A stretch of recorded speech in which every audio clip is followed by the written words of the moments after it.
बिस्मिल्लाहिर्रहमानिर्रहीम, अस्सलाम वालेकुम, गुड मॉर्निंग, वेलकम टू सुनो पाकिस्तान। मैं हूं आपका होस्ट अजीम राना और मेरे साथ मौजूद हैं शहरबानो अबान। उम्मीद आप ठीक होंगे। और आज चूँकि 1 मई है तो छुट्टी मना रहे होंगे कुछ लोग जो हैं वो हमारी तरह मजदूरी कर रहे होंगे, क्योंकि मजदूरों का तो मजदूरी डे है अफसरों का छुट्टी डे है। मजदूर डे पे मजदूरों के अलावा सबको छुट्टी है। सबको छुट्टी होती है। तो अफसर जो है वो बैठ के मैं देख रहे होंगे तो अच्छी बात है, देखें हमें ज़रूर देखें। हम तो कर रहे हैं मजदूरी और हमारे साथ बहुत से मजदूर भाई जो हैं उनकी आज हम आवाज़ बनेंगे।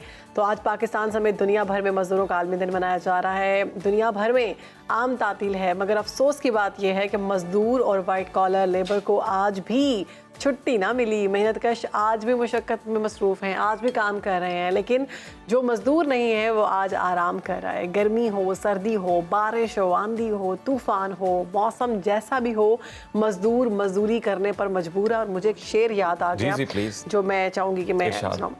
वो जिसका एक ही बेटा हो भूखा 8 पहरों से, वो जिसका एक ही बेटा हो भूखा 8 पहरों से, बताओ अहले दानिश तुम, वो गंदुम ले या तख्ती ले। वाह वाह, क्या मतलब बहुत गहरी बात है कि गहरी बात है जी। और फिर पिछले 138 साल से 1 मई को मजदूरों के हवाले से सेलिब्रेट किया जा रहा है। मजदूरों की बात की जा रही है, सेमिनार्स होते हैं, रैलियां निकाली जाती हैं, मजदूरों के हकूक़ के तहफ़्फ़ुज़ की बात होती है। मगर सबसे बड़ा सवाल ये है कि मजदूरों के हालात ज़िंदगी बेहतर बनाने के लिए कितने इक़दाम किए जाते हैं। महंगाई के इस बदतरीन दौर में क्या मजदूर को महंगाई के मुताबिक उजरत मिल रही है? क्या मजदूर से सिर्फ 8 घंटे काम लिया जा रहा है? क्या इसे सोशल सिक्योरिटी दी जा रही है? क्या इसे इसके हुकूक मिल रहे हैं? तो इसका साफ जवाब है कि नहीं। तो पाकिस्तान के मजदूर आज भी बेबस और मजबूर हैं। मजदूरों के घरों में बरसों से मजदूर ही पैदा हो रहे हैं। जो किसान धरती का सीना चीर कर अनाज उगाता है, उसके बच्चे आज भी रोटी को तरस रहे हैं। कपड़ा बुनने वाले मजदूर को अपने बच्चों का तन ढांपने के लिए कपड़ा मैसर नहीं है। मजदूरों का बदतरीन इस्तेहसाल हो रहा है। इनको 12 से 14 घंटे काम करने पर मजबूर किया जाता है। माय गॉड, इसमें कोई शक नहीं है। और हम देखते भी हैं कि रास्ते में आज रश तो नहीं था क्योंकि ज़्यादातर ऑफिसेज बंद थे, लेकिन जो मजदूर थे वो अपने साथों सामान को उठाकर वॉक करते हुए एक लाइन में जा रहे थे। बिल्कुल शहरबानो, आपने अपने एहसास जो एक शेर के ज़रिए पहुंचाए हैं हमारे नाजरीन तक, तो मैं भी एक शेर सुनाता हूँ। मुसव्विर पाकिस्तान अल्लामा इकबाल ने मजदूरों की हालत ज़ार देखकर ये शिकवा किया रब्बे कायनात से कि तू कादिर मुतलक है मगर तेरे जहां में है तल्ख बहुत बंदाए मजदूर के औकात। ओहो, पाकिस्तान में बदतरीन मुआशी हालात में मजदूर बुरी तरह पिस रहे हैं। इसका कोई पुरसान हाल नहीं है। मुआशी बहरान की वजह से जहां मजदूरों के लिए रोजगार के मौके कम हो गए, वहीं बढ़ती महंगाई ने इनकी कुव्वत खरीद को भी मुतासर किया है। मजदूरों की बात करें तो ज़िंदगी उनकी बहुत मुश्किल है। मयार ज़िंदगी बहुत नीचे जा चुका है। पाकिस्तान में मजदूरों के हकूक़ के तहफ़्फ़ुज़ के लिए कवानीन तो मौजूद है, मगर बदकिस्मती ये है कि कवानीन पर अमल दरामद नहीं होता। तो इस पर एक और शेर आपकी नज़र करेंगे। 18 करोड़ इंसानों ज़िंदगी से बेगानों, सिर्फ चंद लोगों ने हक तुम्हारा छीना है। खाक इस जीने पर, ये भी कोई जीना है। और ये शेर जो है ये हबीब जालिब साहब की ये लाइनें हैं बिल्कुल। और पाकिस्तान में मजदूरों की हालत ज़ार अब तक बेहतर क्यों नहीं हो सकी है, और इस हवाले से मौजूदा कवानीन पर अमल दरामद कैसे होगा, इस पर बात कर लेते हैं जी। हमारे साथ मौजूद हैं मजदूर किसान पार्टी के सेक्रेटरी जनरल और समाजी कारकुन तैमूर रहमान साहब। तैमूर साहब, बहुत शुक्रिया आपके वक्त का। सर, आज दुनिया भर में मजदूरों का आलमी दिन मनाया जा रहा है। पाकिस्तान में भी आम तातील है, मगर इस दिन में भी अपने हकूक़ से बेखबर मजदूर बेचारे मेहनत मुशक्क़त में मसरूफ़ नज़र आते हैं। तो इस छुट्टी का मजदूरों को कोई फ़ायदा होता है? अक़वामी दिन है जो कि 19वीं सदी से चल रहा है, 1886 से चल रहा है। और इसका पाकिस्तान के अंदर अगर चंद लोगों को नहीं मालूम या बहुत से लोगों को भी नहीं मालूम, तो इसका ये मतलब नहीं है कि बैनुल-अक़वामी तौर पे लोगों को इसका मालूम नहीं, बल्कि ये सिग्निफाई करता है कि हमारी जो दुनिया है इसको चलाने में, इसको बनाने में मेहनत कश तबके का कितना अहम किरदार है। अगर पाकिस्तान में इसका शऊर नहीं तो इसका सिर्फ और सिर्फ जवाब ये हो सकता है कि शऊर पैदा किया जाए, ना कि ये जवाब होना चाहिए कि जी इस छुट्टी के दिन का क्या फ़ायदा। जो छुट्टी के दिन का मकसद है वो लोगों को बताने की ज़रूरत है, और मकसद यही है कि मेहनत कश तबके की जो कंट्रीब्यूशन है हमारे समाज में, हमारी सोसाइटी को बनाने में, उसको हम अप्रिशिएट करें और मेहनत कश की आवाज़ को सुनें। ये इसका मकसद है। बिल्कुल दुरुस्त कहा आपने तैमूर साहब। लेकिन पाकिस्तान में इस वक्त बदतरीन महंगाई से मजदूरों के हालात हम देख रहे हैं इंतहाई तशवीशनाक है। इसका जिम्मेदार कौन है? सबसे पहले तो सरमायादारी निज़ाम बजाते खुद एक इस्तेसाली निज़ाम है। जिस मुल्क के अंदर भी इस निज़ाम को बगैर किसी रोकथाम के लागू किया गया, वहाँ पे मजदूरों के हालात ज़िंदगी इसी किस्म के रहे। चाहे आप इंग्लैंड को देख लें या अमेरिका अमेरिका को देख लें, जब तक के वेलफेयर स्टेट्स नहीं वहाँ पे कायम हुए तो वहाँ की वर्किंग क्लास की सूरत हाल भी यही थी। बिलखसूस पाकिस्तान के अंदर जो इंटरनेशनल मॉनेटरी फंड के साथ मुआहदे किए गए, उसके नतीजे में पाकिस्तान के माशी हालात, मजदूर तबके, मेहनत कश लोगों के माशी हालात तबाह बर्बाद हुए। उसकी वजह बुनियादी तौर पे सब जानते हैं, कोई छुपी हुई वजह है नहीं कि यहाँ पे बहुत बड़े लेवल पर हमने कर्जे हासिल किए और कर्ज़ों की शराइत यही थी कि टैक्सेस बढ़ाए जाएंगे, कर्ज़ों की शराइत यही थी कि वो सब्सिडीज़ वगैरह ख़त्म की जाएंगी और उसका नतीजा यही होना था जो हमारे सामने हुआ कि महंगाई बढ़ गई और महंगाई बढ़ने के नतीजे में आपने देखा कि मजदूर तबके के हालात ज़िंदगी इंतहाई तशवीशनाक हो गए। तैमूर साहब, लेबर लॉज की बात करते हैं। मुल्क में मजदूरों के तहफ़्फ़ुज़ के लिए कानून तो मौजूद हैं लेकिन उस पर अमल दरामद होता नज़र नहीं आता, तो पाकिस्तान जैसे ममालिक में लेबर कवानीन पर अमल दरामद क्यों नहीं हो पाता? रियासत जो है वो दर हकीकत सरमायादार तबके की नुमाइंदा एक तंजीम है, एक जमात है, एक इदारा है और उसके मुफाद में ये नहीं है कि वो मजदूरों के और मेहनत कशों के हक में पॉलिसी अगर वो बना भी लेते हैं कि उस पर अमल दरामद किया जाए, वो तो सरमायादारों का अपना बनाया हुआ इदारा है। उसके मुफाद में ये है कि वो सरमायादारों की तरफदारी करे। आप खुद देख सकते हैं IPPs को कितनी बड़ी बड़ी सब्सिडीज मिलती हैं हमारे मुल्क में, ट्रिलियन रुपए से ज्यादा सब्सिडीज उनको मिलती हैं। जो एक्सपोर्टर्स हैं उनको सब्सिडीज मिलती हैं।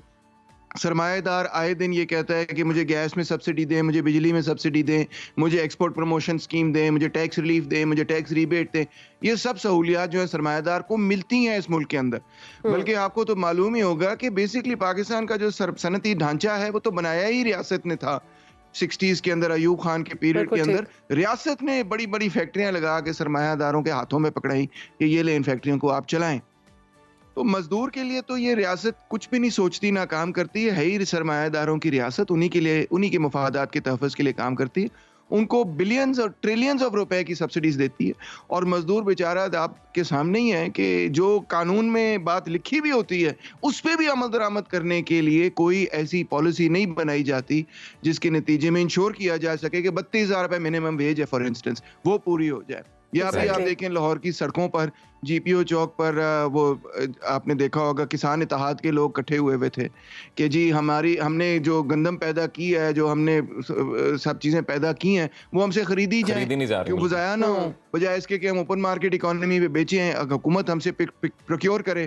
तो इस वजह सड़कों पे कल भी निकले थे, परसों भी निकले हुए थे, उनको डंडे मारे, उनको पकड़ के उठा के ले गए। तो इसी से आपको समझ आ जाती है कि सरमाया कि ये जो रियासत है वो कोई गरीबों की रियासत नहीं है, वो दर हकीकत एक नियो कॉलोनियल स्टेट है। यहाँ गोरों ने आके रियासत बनाई थी, वो ही आगे चली जा रही है। ये कोई डेमोक्रेटिक स्टेट तो है नहीं, गरीबों की परवाह नहीं, यहाँ कोई वेलफेयर का निज़ाम नहीं है। आपके सामने है सारा सिलसिला, सब इस बात को जानते हैं। ऐसे सवाल आप जो कर रहे हैं इसमें कोई पेचीदा जवाब है ही नहीं, सीधी सी बात है कि सरमायादारों की रियासत है, उनके मफाद के लिए काम करती है। बिल्कुल दुरुस्त कहा, आपके वेलफेयर का कोई निज़ाम नहीं है। लेबर मूवमेंट की अगर हम बात करें तो पिछले 70-75 साल से मुख्तलिफ तंजीमें हमने देखी हैं मज़दूरों के हकूक़ के लिए, तहफ़्फ़ुज़ के लिए तहरीक चलाती हैं। मज़दूरों की नुमाइंदा तंजीमें इन्हें हकूक़ दिलाने में कामयाब क्यों नहीं हो पाती? इतने को लेबर कवानीन है, ये किसने पास कराए हैं? लेबर पास कराए, ये को सरमायादारों ने खिरात में तो नहीं दिए। तो ये सारी चीज़ें जो हैं मजदूरों की डिमांड थी 60s के अंदर, 70s के अंदर, जिसके नतीजे में यहाँ पे पूरे नए कवानीन इंट्रोड्यूस और मुतारिफ हुए, कलेक्टिव बार्गेनिंग वगैरह के, और ये मिनिमम वेज के लॉज, ये सारे ओल्ड एज पेंशन बेनिफिट वगैरह जितने लेबर के कवानीन है, ये किसने आपको करके दिए? लेबर मूवमेंट के अलावा लेबर मूवमेंट ने करके दिए। ये कोई सरमायादारों ने ये तो नहीं कहा कि हाय मुझे बड़ा दुख हो रहा है, अफसोस हो रहा है, गरीब बंदा जो है ना बड़ी गुर्बत में रह रहा है, ये लोग मैं कानून बना देता। नो, ये नीचे से प्रेशर था लेबर मूवमेंट का जिसके नतीजे में ये नए कवानीन बने। मगर हुकूमत ने कानून तो बना दी 1970 की दिहाई में, प्रेशर बहुत ज्यादा था इसलिए कुछ प्रोग्रेसिव लेबर लेजिस्लेशन हो गई। मगर रियासत का और हुकूमत का और हुक्मरान तबके का, हुक्मरानों का कोई इरादा थोड़ी था कि इन चीज़ों पे इम्प्लीमेंट किया जाए। उन्होंने कहा ये जी कागज़ का टुकड़ा पास हो गया, ठीक है, लोगों को उसको दिखा के खुश कर दिया, उसके बाद उस पर इम्प्लीमेंटेशन ही नहीं की।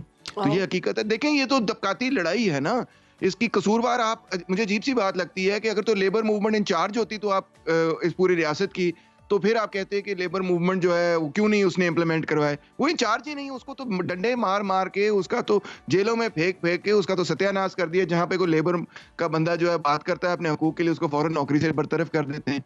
तो इसके लेबर के कवानीन पर अगर इम्प्लीमेंटेशन नहीं हुई तो इसका गरीबों बेचारे लेबर मूवमेंट का क्या कसूर है? वो तो लड़ रहे हैं, उनको तो मारे पड़ रही हैं। वो तो कह रहे हैं इम्प्लीमेंट किया जाए, उनके पास इक़्तिदार नहीं है, इस वजह से वो इम्प्लीमेंट नहीं करवा सकते। तो ये सवाल तो हुक्मरान तबके से और हाकिमों से करना चाहिए ना, कि जी आपने कानून पास किया, उसको इम्प्लीमेंट क्यों नहीं करते? ये सवाल लेबर मूवमेंट से तो बनता ही नहीं है कि आप इम्प्लीमेंट क्यों नहीं करवा सके। जवाब इसका ऑब्वियस है, वो इक़्तिदार में ही नहीं है, वो तो बेचारे 2 वक्त की रोटी पूरी करने की कोशिश कर रही है लेबर जो है, सही कह रहे हो। और महंगाई आपके सबके सामने है। सो एक्चुअली इसका कसूरवार जिम्मेदार उसको ठहराया जाए जो जिसका इक़्तिदार है, ना कि बिल्कुल उसको ऐसे। ठहराया जाए जो बेचारा मजलूम है, जो कोशिश कर रहा है कि उसके जमहूरी हकूक मिले। समझे ना आप बात को? तो इसका कसूरवार कतई तौर पे लेबर मूवमेंट नहीं है, इसके कसूरवार तो हुक्मरान तबके के लोग हैं। अच्छा साहब, ये बताइएगा कि मजदूरों की हालत जार कैसे बेहतर बनाई जा सकती है? क्या मजदूर को खुशहाल किए बगैर मुल्क तरक्की कर सकेगा? तरक्की नहीं कर सकता, कोई मुल्क नहीं कर सकता तरक्की। इनफैक्ट देखिए ना, जो मेहनत कश है, जो मेहनत करने वाला है, असल में तो सोसाइटी की प्रोडक्टिव पावर वो मेहनत कश तबका पैदा करता है। एडम स्मिथ की वेल्थ ऑफ नेशंस किताब मेरे पीछे लगी हुई है, कभी आप उसमें पढ़ें, उसमें वो यही कहता है कि वेल्थ ऑफ नेशंस किस चीज से बनती है। दुनिया एक किसी समाज के अंदर जो जिसको हम दौलत कहते हैं, वेल्थ कहते हैं, वो बनती कैसे है? वो कहता है वो प्रोडक्टिविटी ऑफ लेबर से बनती है। जनाब यानी वो ना तो सोने से बनती है, ना वो चांदी से बनती है, ना वो गोल्ड बुलियन से बनती है, ना वो इन्वेस्टमेंट स्कीम से बनती है, ना इससे बनती है, ना बैंकों से बनती है। नो, एक चीज से बनती है और वो है प्रोडक्टिविटी ऑफ लेबर। जो इंसान की एबिलिटी टू प्रोड्यूस है, वो जब ग्रो करती है, उसके नतीजे में किसी भी समाज की वेल्थ पैदा होती है। तो ये प्रोडक्टिविटी ऑफ लेबर कहाँ से आती है? लेबर ही प्रोड्यूस करता है। वो नई मशीनें हो उसके पास नई तालीम हो, उसके पास इल्म हो, उसका हुनर डेवलप किया जाए, इन सब चीज़ों से मुल्क तरक्की करते हैं। तो यहाँ पे तो ह्यूमन डेवलपमेंट में कोई इन्वेस्टमेंट ही नहीं हुई, ह्यूमन कैपिटल में कोई इन्वेस्टमेंट ही नहीं करता, ना एजुकेशन में कोई इन्वेस्टमेंट है, ना स्किल डेवलपमेंट में कोई इन्वेस्टमेंट है, ना गरीबों की जिंदगी ऐसी है कि वो अपने अंदर इन्वेस्ट कर सके। आप खुद देख सकते हैं कि जो बंदा 2 वक्त की रोटी पूरी नहीं कर सकता, वो किस तरह अपनी स्किल डेवलपमेंट करे, वो किस तरह अपनी प्रोडक्टिविटी बढ़ाए। उसे तो सबसे मीनियल काम लिया जाता है और लिया जाता रहा है और लिया जाता रहेगा, क्योंकि कोई लॉन्ग टर्म विजन तो है नहीं हुकूमत का। बस इधर से कर्जा ले लो और उधर से इंपोर्ट्स अपने करते जाओ, इधर से कर्जा ले लो और उधर से हुकूमती अखराजात करते जाओ, या टैक्स बढ़ा दो या पैसे छाप दो। इसके अलावा क्या इकोनॉमिक पॉलिसी है कि पब्लिक के अंदर, लोगों के अंदर, एजुकेशन के अंदर इन्वेस्ट किया हो? पिछले 70 सालों से किसी भी हुकूमत ने पब्लिक के अंदर, आवाम के अंदर, मेहनत कश तबके के अंदर इन्वेस्टमेंट ही नहीं की कि उनको पढ़ाएं, उनको लिखाएं, उनको सिखाएं, उनका हुनर डेवलप करें, उनकी प्रोडक्टिविटी बनाए। इंडिया देख लें आप, साथ आपका मुल्क है, कि वो इतनी बिलियंस ऑफ डॉलर्स इन्वेस्टमेंट वहां पे आती है, वो कैसे आती है?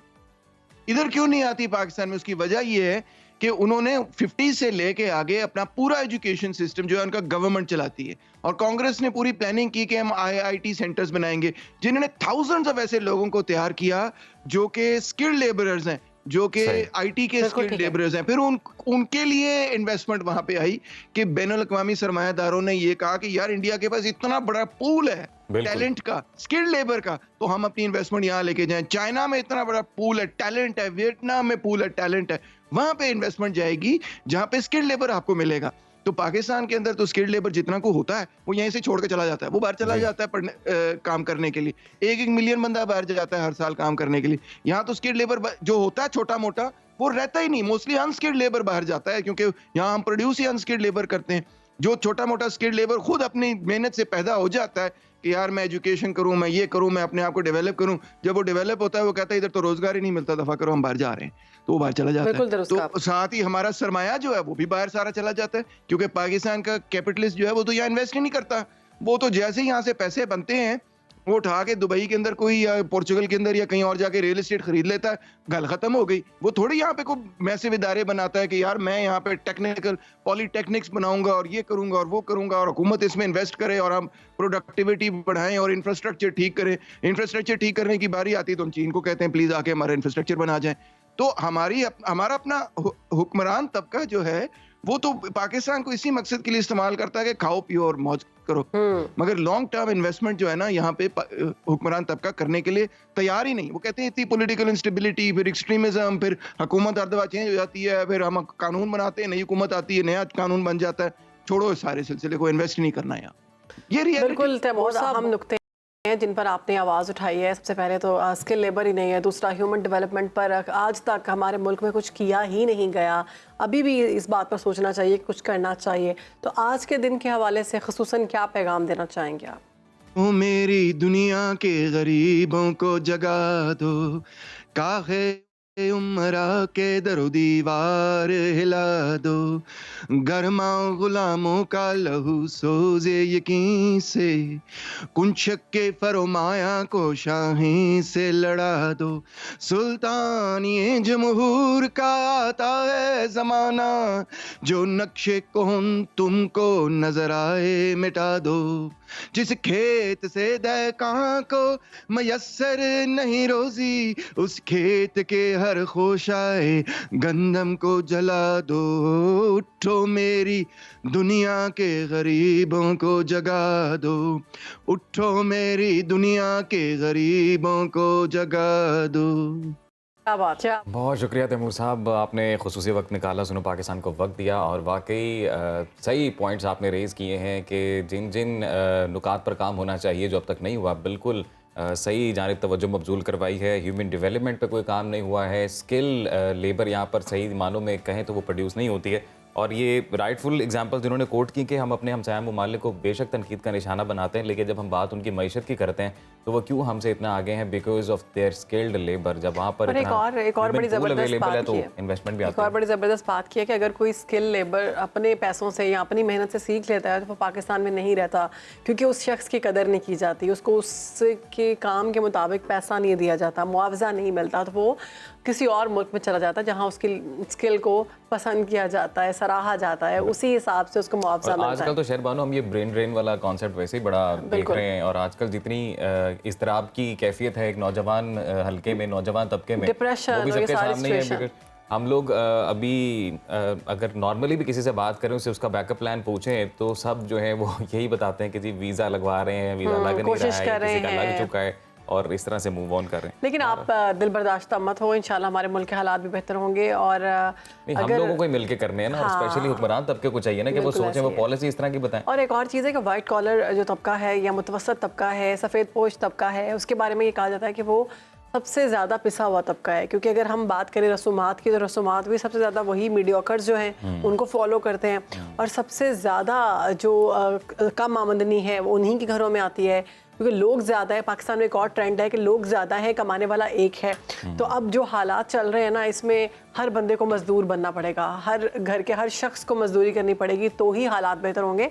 लेकिन इसमें कोई बुराई नहीं है, हम वेस्ट की बहुत मिसालें देते हैं, तो वेस्ट में हम देखते हैं कि वहाँ पर घर का हर शख्स काम करता है, उसके बाद उनके लाइफस्टाइल बेहतर होता है। काम यहाँ पे भी लोग करना चाहते हैं कई बार, लेकिन मोस्ट ऑफ द टाइम बिल्कुल पीपल कंप्लेन अबाउट के नौकरी नहीं मिलती है जी, या काम नहीं मिलता है उस तरह से। बहरहाल तो यकम मई के हवाले से आज हमने अपने इब्तदाइये में ये रिपोर्ट भी शामिल की और ख़ास गुफ्तगू भी की अपने गेस्ट से। अब आगे बढ़ते हैं, प्रोग्राम आगे बढ़ाते हैं और एक इंटरेस्टिंग स्टोरी शेयर करते हैं आपके साथ। और वो ये कि जी एक वीडियो सामने आई है जिसमें नन्ही तालिबात अपने उस्ताद के साथ रिटायरमेंट के बाद अलविदाई मुलाकात कर रही है, और ये वीडियो आप देख सकते हैं जिसमें मौजूद बच्चियों के यूनिफॉर्म से तो शहर बानो ये लग रहा है कि ये कोई सरकारी स्कूल है, बिल्कुल ऐसे ही लग रहा है। और ये वीडियो में मेंशन नहीं है स्कूल कौन सा, लेकिन उस्ताद और शागिर्द के लाजवाल रिश्ते की अक्कासी करती है। अच्छा, ये बहुत ही खूबसूरत और क्यूट वीडियो है, जिस तरह से वो मासूम और क्यूट बच्चियां दिल बर्दाश्त होकर रो रही हैं, वो हर्ट हैं, वो सैड हैं, और वो जा रही है। पहले मुझे समझ नहीं आई कि क्यों रो रही है, मुझे लगा कि वालिद साहब तो, हाँ मैंने कहा वालिद साहब है तो किसी एक आध के होते हैं, फिर देखा उस्ताद की आंखें नम हैं, उस्ताद बहुत परेशान हैं। फिर जब कैप्शन पढ़ी तो पता चला कि रिटायरमेंट का ऐलान किया गया और आज से उनका लास्ट डे था स्कूल में। इस वीडियो को देखकर लग रहा है कि यकीनन अपने टेन्योर के दौरान ये साहब बड़े ही शानदार टीचर रहे होंगे, बेहतरीन टीचर रहे होंगे। शफकत और जितनी मोहब्बत का इजहार इन्होंने अपनी स्टूडेंट्स के साथ किया होगा। और वैसे कहा भी जाता है ना कि जो आपका फीडबैक अब इन्हें भरपूर आपका उस्ताद आपका रूहानी वालिद होता है, रूहानी बाप है।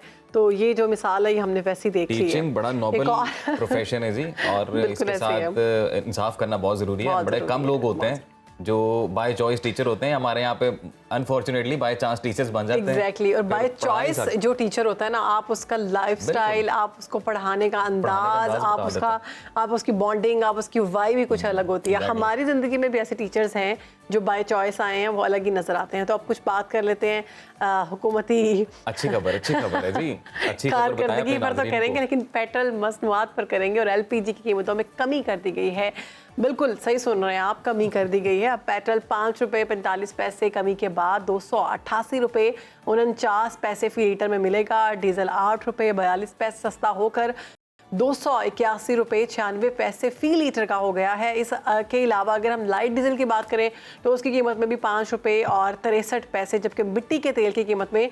₹8.74 फी लीटर कमी कर दी गई है। और इसके साथ साथ एलपीजी की कीमतों में भी कमी हुई है, ₹11.88 फी किलो कमी की गई है एलपीजी की कीमत में, जिसके बाद अब एलपीजी की जो नई कीमत है वो ₹238.46 फी किलो है। घरेलू सिलेंडर ₹140 कमी के बाद ₹2,814 का अब मिलेगा। तो गुड न्यूज, कुछ तो बेहतरी आई। फाइनली मिला। और लेकिन ये कैसा रिलीफ है? ट्रिकल डाउन इफेक्ट हो, बाकी जो रोजमर्रा की चीजें हैं वो भी सस्ती हो, खाली पेट्रोल सस्ता ना हो। एग्जैक्टली वही कहने लगी थी कि और ₹10 बढ़ाए जाते हैं, उसके बाद ₹3 ₹4 कम कर दिया जाता है। जो कीमत बढ़ चुकी है बाकी चीज़ों की, बाकी जितनी भी अशय खुरनोश हैं उनकी कीमतों में कमी नहीं आती। ग्रॉसरी करने जाएं तो हर बात पे ये होता है जी पेट्रोल इतना महंगा हो गया है, डॉलर कहाँ पहुंच गया है। क्योंकि IMF से आपका बेल आउट पैकेज मंजूर हो चुका है तो उसके असरात आना शुरू हुए हैं। कुछ हमारे इस्लामी बरदर ममालिक के साथ भी मईशत हमारी बेहतर हो रही है क्योंकि उनके साथ नए मुआहदे हो रहे हैं, तो उसके लेकिन हम चाहते हैं कि एक अच्छी बात है, थोड़ा सा रिलीफ मिला है, लेकिन चाहते हैं कि मजीद रिलीफ मिले और बाकी चीज़ों में भी मिले। बिजली में भी मेरे पास कमी होनी चाहिए, बिजली के रेट बहुत बढ़ चुके हैं। मेरे पास एक ऐसा क्राइटेरिया जिससे रिलीफ मिल सकता है वाकई जी। अब मुल्की सियासी हालात पर नजर डालते हैं जी। तो मौसम की तब्दीली के साथ कानूनी और सियासी महाज फिर से गर्म हो चुका है। गुज़िश्ता रोज़ अदलिया मुदाखलत केस में सुप्रीम कोर्ट में गैर मामूली समाअत हुई है। समाअत के दौरान मोअज़्ज़ज़ जजेस साहिबान ने अहम रिमार्क्स दिए, कई सवालात उठाए। चीफ जस्टिस ऑफ पाकिस्तान ने ये रिमार्क्स दिए हैं कि जब तक पार्लियामेंट मजबूत नहीं होगी दूसरी ताकतें मजीद मजबूत होंगी। और दूसरी जानिब हम ये भी देख रहे हैं कि गैर सियासी किरदारों की जानिब से कौमी मफाहमत की कोशिशें अब तेज़ हो चुकी हैं। सियासी इस्तेहकाम और कौमी मफाहमत के लिए इदारों के खिलाफ बयानबाजी के खात्मे, सियासी इंतकामी कार्रवाइयों की बंदिश और मौजूदा हुकूमत को कम अज़ कम 2 साल तक चलते रहने के लिए तजवीज़ सामने आई है। बिल्कुल, इसी तमाम तर सूरत हाल पर बात करने के लिए हमारे साथ मौजूद हैं सीनियर सियासतदान हैं ज़ईम कादरी साहब। गुड मॉर्निंग सर, कैसे हैं आप? गुड मॉर्निंग जी, आप खैरियत से? अल्हम्दुलिल्लाह। सबसे पहले ये मैं चीफ जस्टिस के इस बयान पर, रिमार्क्स पर ही बात करूंगी कि जब तक पार्लियामान मजबूत नहीं होगी दूसरी ताकतें मजबूत होंगी। पार्लियामेंट के मजबूत ना होने का जिम्मेदार कौन है और इससे क्या मुराद? देखिए, एक तो जजेस के जो है ना, they always speak through their judgements. जो उनकी कमेंट्स होते हैं यकीनन अहमियत के हामिल होते हैं, लेकिन फिर भी उनको उनका अक्स नज़र आना चाहिए फैसलों में। दूसरी बात, जो पार्लियामान की बात की है, यकीनन पार्लियामान मुक़्तदर तरीन इदारा है और उसकी जो तक़वियत है उसके ज़िम्मेदार सिर्फ़ और सिर्फ सियासी ज़ोमा हुआ करते हैं, सियासी पॉलिटिकल पार्टीज़ हुआ करती हैं और खालिस्तन वो लोग जिनको वोट दे के पार्लियामेंट में भेजा जाता है। और अगर आप पार्लियामान में ही बैठकर जो है वो रस्साकशी ही करते रहें और सिर्फ इक़्तिदार की कोशिश करते रहें, यही वो जगह है जहाँ सियासतदानों को नेशनल इंटरेस्ट में, नेशनल इश्यूज़ पर नेशनल कंसेंसस करना होता है। बिल्कुल। और यही एक जगह है। अगर आप वो नहीं कर पाएंगे तो और कोई जगह नहीं है जहाँ ये काबिल अमल होगा और इससे कोई फ़ायदा लिया जा सकेगा। तो बात तो बिल्कुल दुरुस्त है उन्होंने की, और एक ताकतवर पार्लियामानी ताकतवर जमहूरियत की ज़ामिन हुआ करती है। मैं ये समझता हूँ कि जो लोग जब भी इक़्तिदार में आते हैं, जितने भी लोग आज तक इक़्तिदार में आए, उन सब ने पार्लियामान को तक़वियत देने की बजाय अपने इक़्तिदार को दवाम और अपनी हुकूमत को दवाम देने की कोशिश की। अगर इन ड्यू कोर्स 75 वर्ष में पार्लियामान को तक़वियत दी जाती और ऐसे कवानीन बनाए जाते और इस तरह की कंसेंसस की वहाँ पे मिसाल मौजूद होती, तो आज ये चीफ जस्टिस को ना कहना पड़ता। तो ये यकीनन जमहूरियत के लिए एक सीरियस थ्रेट है जो चीफ जस्टिस ने कहा। तो ज़ईम साहब, अब वे फॉरवर्ड क्या है, कैसे मजबूत होगी पार्लियामेंट? देखिए, attitude, you have to change your attitudes. आपको अपने आप को तब्दील करना पड़ेगा। ये जो सियासी जमातें हैं उनको यकीनन ये सोचना पड़ेगा कि उनका पहला काम इस मुल्क में नेशनल कंसेंसस करना है, नेशनल इश्यूज पे। और सबसे बड़ी बात, इक़्तिदार का हसूल ही उनका मक़ता नज़र नहीं होना चाहिए। उनको सबसे पहले जमहूरियत की तक़वियत के लिए काम करना चाहिए और आपको लग लोगों को एजुकेट करना चाहिए कि वो अच्छे लोगों को लेके आएँ, ताकि वहाँ सिर्फ जो है वो जो गली नाली की सियासत ना हो, बल्कि कौमी मफाद की सियासत हो, ताकि चीज़ों का अकेले। और ज़ईम साहब, आपको लग रहा है कि इस सिलसिले की शुरुआत हो चुकी है मौलाना से? क्योंकि वो तो कह रहे हैं कि जी अगर मेजॉरिटी पार्टी अपोजिशन में बैठी हुई है तो जो गवर्नमेंट में बैठे हुए उन्हें चाहिए कि वो सीटें छोड़ें, अवाम में जाएं। नहीं, अब देखिए ना, अब तो सबसे बड़ी बात तो ये है कि जमहूरियत तो तब तक तक़वियत पकड़ेगी ना कि जो जमहूरी अमल है वो साफ और शफाफ हो।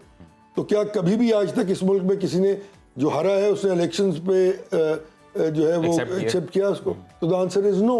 Nobody has yet till date has accepted that he has lost the elections, और उसको लोगों ने वोट नहीं दिए, और वो ह्यून प्राइस शुरू हो जाती है पहले दिन से. कभी फॉर्म 45 होता है, कभी RTS होता है, कभी कुछ होता है और कभी कुछ होता है. तो यही वो चीज़ें हैं जो जमहूरियत को गहना देती हैं. सर, इसके साथ साथ एक और चीज़ है कि हम आज़ाद अदलिया की अगर बात करें तो हुकूमतों का किरदार जो है सियासी हुकूमतों का मशकूक ही हमें दिखाई दिया है. तो क्या पाकिस्तान में आज़ाद अदलिया का ख्वाब पूरा हो सकेगा? नहीं, आज़ाद अदलिया तो मेरे ख्याल में तो अदलिया जो है वो बिल्कुल आज़ाद है और होनी भी चाहिए, और एक बहुत ताकतवर सतून है रियासत का. अदलिया की में भी लोग यकीनन हम में से ही हैं. बहुत बहुत अच्छे जजेस आए, बहुत बहुत अच्छे फैसले मौजूद हैं, बिल्कुल ऐसे है. बहुत बहुत इंटेग्रिटी वाले लोग इस मुल्क में जजेस की कुर्सियों पे बैठे, और उन्होंने जो फैसले किए वो तादेर नहीं क़यामत तक याद रखे जाएंगे, बल्कि कानून का हिस्सा बने.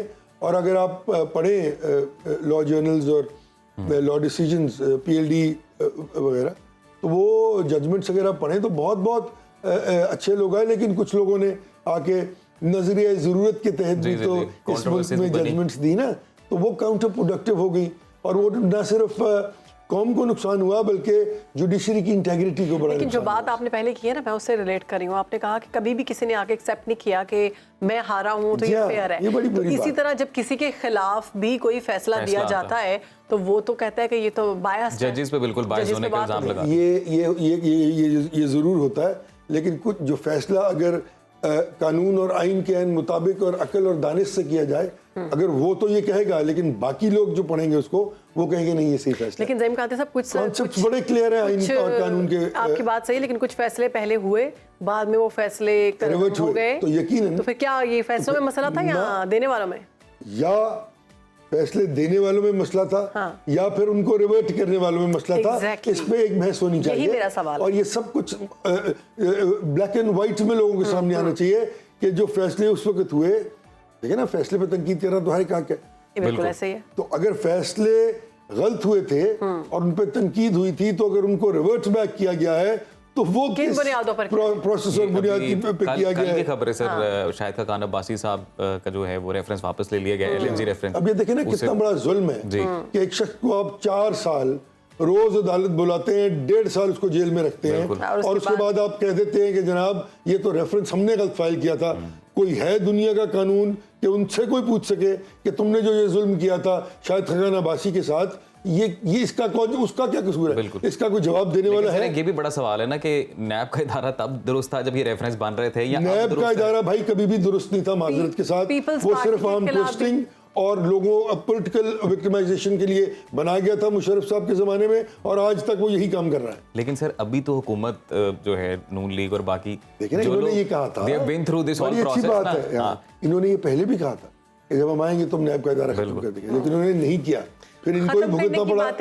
ये तो 12 दफा हो चुका है ना. हर शख्स कह चुका है कि जी हम नैब का इदारा जो है वो खत्म कर देंगे, हम इसमें इस्लाहात करेंगे, हम इसमें अच्छे लोग लेके लाएंगे, लेकिन कोई नहीं करता, क्योंकि उसने भी इस इदारे को अपने मुखालिफिन के लिए पॉलिटिकल विक्टिमाइजेशन के लिए इस्तेमाल करना होता है. यही वो वजह है कि इस मुल्क में जमहूरियत गहना गई है. लोगों का ट्रस्ट खत्म होता जा रहा है डेमोक्रेटिक प्रोसेस से, कि ये जो लोग आते हैं ये आकर अपने स्कोर सेटल करते हैं, अपनी बिजनेस ओलिगार्की में कहता हूँ ना जी, कि चंद ग्रुप्स बिल्कुल जो मिलकर अपनी मर्जी के आइन और कानून बनाते हैं, सही, अपनी फाइनेंशियल फिजिकल पॉलिसीज बनाते हैं, जिससे उनके कारोबार को फायदा होता है और आवाम जो है वो पिस जाती है. हमने देखा नून लीग और पीपल्स पार्टी की क़यादत के खिलाफ जो सारे रेफरेंसेस थे वो वापस हो चुके हैं, बहुत सारे केसेस वापस हो चुके हुए हैं.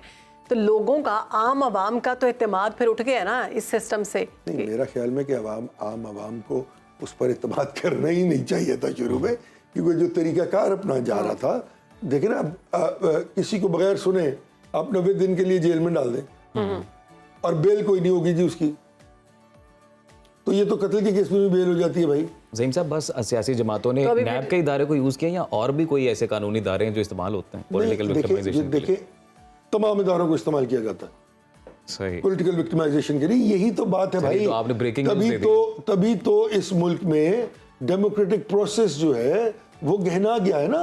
70%, 60% 37%, मतलब सिर्फ सियासी निजाम रिवैम्प नहीं होना चाहिए, सारे इदारे भी रिवैम्प होने चाहिए। देखिए बात यह है कि जब आप सियासी निज़ाम को रिवैम्प करेंगे, उसकी BMR बैलेंसिंग, मॉडिफिकेशन, रिफर्बिशिंग करेंगे एक मुहज़्ज़ब मुआशरे की तरह, तो उसका ट्रिकल डाउन इफेक्ट हर इदारे पे होगा। ऑटोमेटिकली वो इदारे जो हैं वो अपनी अपनी कानूनी और आईनी दायरा कार में आ जाएंगे और वहाँ बैठकर अपना काम करेंगे और उससे बाहर नहीं निकल पाएंगे, क्योंकि डेमोक्रेटिक प्रोसेस जो है वो गलत लोगों के हाथ में, माजरत के साथ, वो उसको सही तरीके से ना उसको ठीक करना चाहते हैं, ना ही सही तरीके से चलाते हैं। उसका फॉल बैक इफेक्ट आता है तमाम इदारों पर, और एक जो है कि डीके जो है वो उसका मुसलसल अमल है पिछले 60 बरस से। इसीलिए तो मैं कहता हूं कि ये पॉलिटिकल पार्टीज जो हैं, इनका काम सिर्फ इलेक्शन लड़ना और जीतना नहीं होता, इनका काम इस मुल्क की तमाम एस्पेक्ट्स पर काम करना होता है। कादिर साहब, आप भी एक मेजर पॉलिटिकल पार्टी का हिस्सा रहे हैं, आप सारे तरीक़ाकार से वाकिफ़ हैं, मिजाज से भी वाकिफ़ हैं, सियासी निज़ाम के, सिर्फ सियासी जमातों की और गैर सियासी कुव्वतें जिन्हें कहते हैं, एस्टेब्लिशमेंट जिन्हें कहते हैं, इनकी क्यों नहीं बनती है? हमेशा इस तरह की खबरें आती हैं कि जी अब मफाहमत की ज़रूरत है, आप बैठकर इसमें जो रिफ्ट है उसे दूर करना चाहिए। ये एक लंबा सब्जेक्ट है, मैं मुझे वक्त ज़रा किसी वक्त बताऊंगा मैं आपको, अभी तो थोड़ा टाइम होता है। ठीक है। अर्ज़ ये है कि एस्टैब्लिशमेंट जो हुआ, कौन सा ऐसा मुल्क है जहाँ एस्टैब्लिशमेंट होती क्या है? रियासत की वो ताकत, जरूरी नहीं कि वो फौजी हो, इंडिया में फौज एस्टैब्लिशमेंट नहीं है, बिल्कुल, ब्यूरोक्रेसी और जुडिशरी पोलिट ब्यूरो है वहाँ पे जो है रशिया में, चाइना में उनकी अपनी पॉलिटिकल पार्टी है। अर्ज ये है कि वो लोग वहाँ पे ये होता है कि एस्टैब्लिशमेंट जो होती है वो चीज़ों को स्टेट की रियासत होती है उसको तकवीयत देने के लिए बनाई जाती है कि अगर ये पॉलिटिकल पार्टीज या ये पॉलिटिकल गवर्नमेंट्स बैठकर मुल्क का सौदा कर रहे हों, तबाही और बर्बादी कर रहे हों, तो एस्टैब्लिशमेंट बीच में आए और आके उनका हाथ रोके, और उसके बाद आम आवाम के साथ जो डिस्कनेक्ट पॉलिटिकल लोगों का होता है उसको वो कन्फ्रंट करके सही तरीके से लेके चलें ताकि मुल्क का नुकसान ना हो। बिल्कुल दुरुस्त। हमारे यहाँ हर चीज का जिम्मेदार एस्टैब्लिशमेंट को इसलिए ठहरा दिया जाता है क्योंकि और अपने आप कुछ करने के काबिल exactly, नहीं, आप अपनी गलतियां, ये आपके काम और फिर से जीरो सम गेम में कन्वर्ट करते हैं ना कि अब अगले को यहाँ तो मुकम्मल खत्म करना है, उसका नुकसान करना है। हो नहीं सकता ना, एस्टैब्लिशमेंट ना हो तो मुल्क टूट जाते हैं। एस्टैब्लिशमेंट का होना लाजिम है। हाँ, उनका यकीनन एक किरदार होना चाहिए कि वो सिस्टम्स को ठीक करें, चीज़ों को ठीक करें। गलतियां होती होंगी उनसे भी, कोई भी ऐसी बात नहीं मैं कह रहा कि उन्होंने कभी गलती नहीं की, बिल्कुल करते होंगे, लेकिन जो गलतियां सियासी मैदान और निज़ाम से होती हैं उसको भी तो किसी ने रेक्टिफाई करना है ना। बिल्कुल ठीक है। ज़हीम कादिर साहब, अब कमेंट चाहिए, आपका वक्त कम है। आज लेबर डे है, हमने बहुत तंजीमें देखी जो मजदूरों के हकूक़ के हवाले से आवाज़ उठाती हैं, हकूक़ भी बनाए गए, लेकिन इम्प्लीमेंटेशन क्यों ना हो सके? फिर वही बात, ये देखिए, ये आइन और कानून में अगर आप पढ़ें तो जो कवानीन हैं वो बड़े वाज़ेह हैं जी, कि मजदूर की कम से कम वेज कितनी होगी, उसकी औकात कार क्या होंगे, उसकी मेडिकल की क्या पोजीशन होगी, उसकी हाउसिंग की क्या सिचुएशन होगी, क्योंकि हुकूमतों का काम कारोबार करना नहीं होता, हुकूमतों का काम फैसिलिटेट करना होता है, exactly. उन लोगों को जो बिलो सब्सिस्टेंस लेवल जी रहे साहब, आपका कमेंट आगे सर, माजरत वक्त कम है, जाते जाते दो अच्छी डेवलपमेंट्स पर अगर आप वन लाइनर कमेंट दे दें। नंबर 1 इज राना सनाउल्लाह साहब को ओहदा मिल गया सर, और एडवाइजर टू PM बन गए हैं वो, और पाकिस्तान का चांद पर मिशन जा रहा है सर। ये दोनों चीजें एक ही तरह देखी जा सकती हैं। हाँ, पाकिस्तान का चांद पर जाना और राना सनाउल्लाह साहब का वजीर बन जाना एक ही बात है। नहीं, ऐसे नहीं। ये इन दोनों के फवायद इस कौम से जल्दी आ जाएंगे सामने। बहुत शुक्रिया। आपको बताएंगे कि मईशत की सूरत हाल जो है उस पर अब बात करने जा रहे हैं। तो बीमार मुल्क की मईशत में जान पड़ने लगी है और बेहतरी के आसार दिखाई दे रहे हैं। IMF ने स्टैंड बाय अरेंजमेंट के तहत पाकिस्तान के लिए 1 अरब 10 करोड़ कर्ज की आखिरी किस्त जारी कर दी है, और IMF से अच्छी खबर आते ही रुपए की कदर में भी इजाफा हुआ है, डॉलर सस्ता हुआ है, स्टॉक मार्केट में भी तेजी का रुझान है। तो इसी तमाम सूरत हाल पर बात करेंगे। हमारे साथ मौजूद हैं एक्सपर्ट, हमारे साथ मौजूद है जी माहिर मईशत मोहम्मद एहसन मलिक साहब। एहसन साहब, वेलकम टू सुनो पाकिस्तान। सर, कैसे हैं आप? सर, ये लेटेस्ट डेवलपमेंट कैसे देख रहे हैं आप? IMF की जानिब से जो बेल आउट पैकेज की अपनी लास्ट रिलीज जो है वो उन्होंने जारी कर दी है, अब इसको किस तरह से असरअंदाज होता देख रहे हैं मुल्क की मईशत पर? बेहतरी आई। बिस्मिल्लाहिर्रहमानिर्रहीम। बेसिकली ये तो हमारी 3rd ट्रांच थी जो आज से पहले एक अप्रॉक्सीमेटली 1 साल पहले डिसाइडेड थी। जी जी। और हमने अपनी जो रिक्वायरमेंट्स थी, जो IMF के प्लान थे, उनके मुताबिक सारे वो प्लस माइनसेस करके सारी चीज़ें फुलफिल की और वो ट्रांच हमें मिल गई अल्हम्दुलिल्लाह। और सेकंड चीज़ ये है कि असल बात तो हमारा इम्तिहान अब शुरू हुआ है, जो हमने 8 से 10 बिलियन की एप्लीकेशन IMF को दी है। अब उसके ऊपर उनका इसी मंथ में मिड ऑफ मई में उनका चक्कर लगना है IMF टीम का, और उसके ऊपर डिस्कशन होगी। अब उसमें जो सबसे इम्पोर्टेंट चीज़ है जिससे मैं और आप बहुत ज़्यादा देख रहे हैं, उसको फोकस कर रहे हैं, वो ये है कि उनकी फर्दर क्या डिमांड्स होंगी हमारी पब्लिक के ऊपर, किस किस्म की वो टैक्सेशन चाहते हैं। मेरी इस प्रोग्राम के तवज्जुह से फाइनेंस मिनिस्टर से एक रिक्वेस्ट है कि काइंडली आपसे वो जो भी डिमांड करें, पब्लिक को पता चलना चाहिए कि उनकी क्या डिमांड थी और आपने उनको किस हद तक निगोशिएट किया। क्योंकि एक तासुर ये भी है कि जो वो कहते हैं आप उसमें अंगूठा लगा देते हैं, ठीक है, और इस चीज से एक नेगेटिविटी बहुत स्प्रेड होती है। सेकंड चीज ये है कि फाइनेंस मिनिस्टर से रिक्वेस्ट है कि अभी ये जो बजट की तैयारी का काम शुरू हुआ है, इस तैयारी में आपको जो एग्जिस्टिंग टैक्स पेयर्स हैं उनके ऊपर लोड नहीं डालना चाहिए।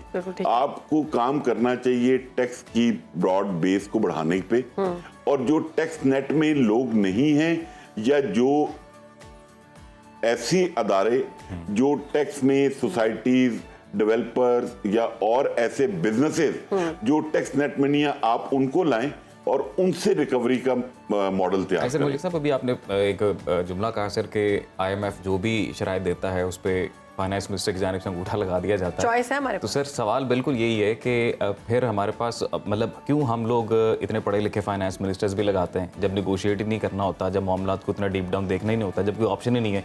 फिर तो इसहाक डार साहब भी ठीक थे पहले भी, अगर मामला जैसे ही चलाने आपने।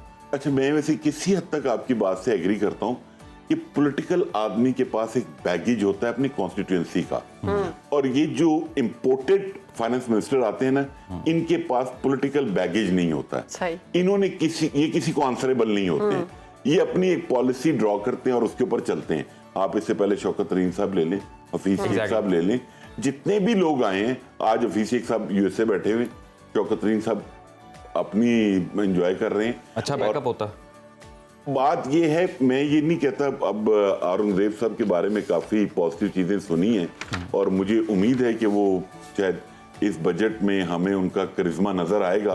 बस सिर्फ मेरी तो इतनी ही रिक्वेस्ट है, क्योंकि मैं और आप जो कि फाइलर हैं, टैक्स पे कर रहे हैं, काइंडली ये जो मक्खी पे मक्खी मारने वाला काम है ना, कि आप एग्जिस्टिंग टैक्स पेयर्स के ऊपर ही लोड डालना है, उन्हीं की परसेंटेज बढ़ा के आप 9,400 अरब का जो टारगेट था उसको 20% एनहांस करने के चक्करों में आप एग्जिस्टिंग टैक्स पेयर को ही चार्ज करना शुरू कर देते हैं।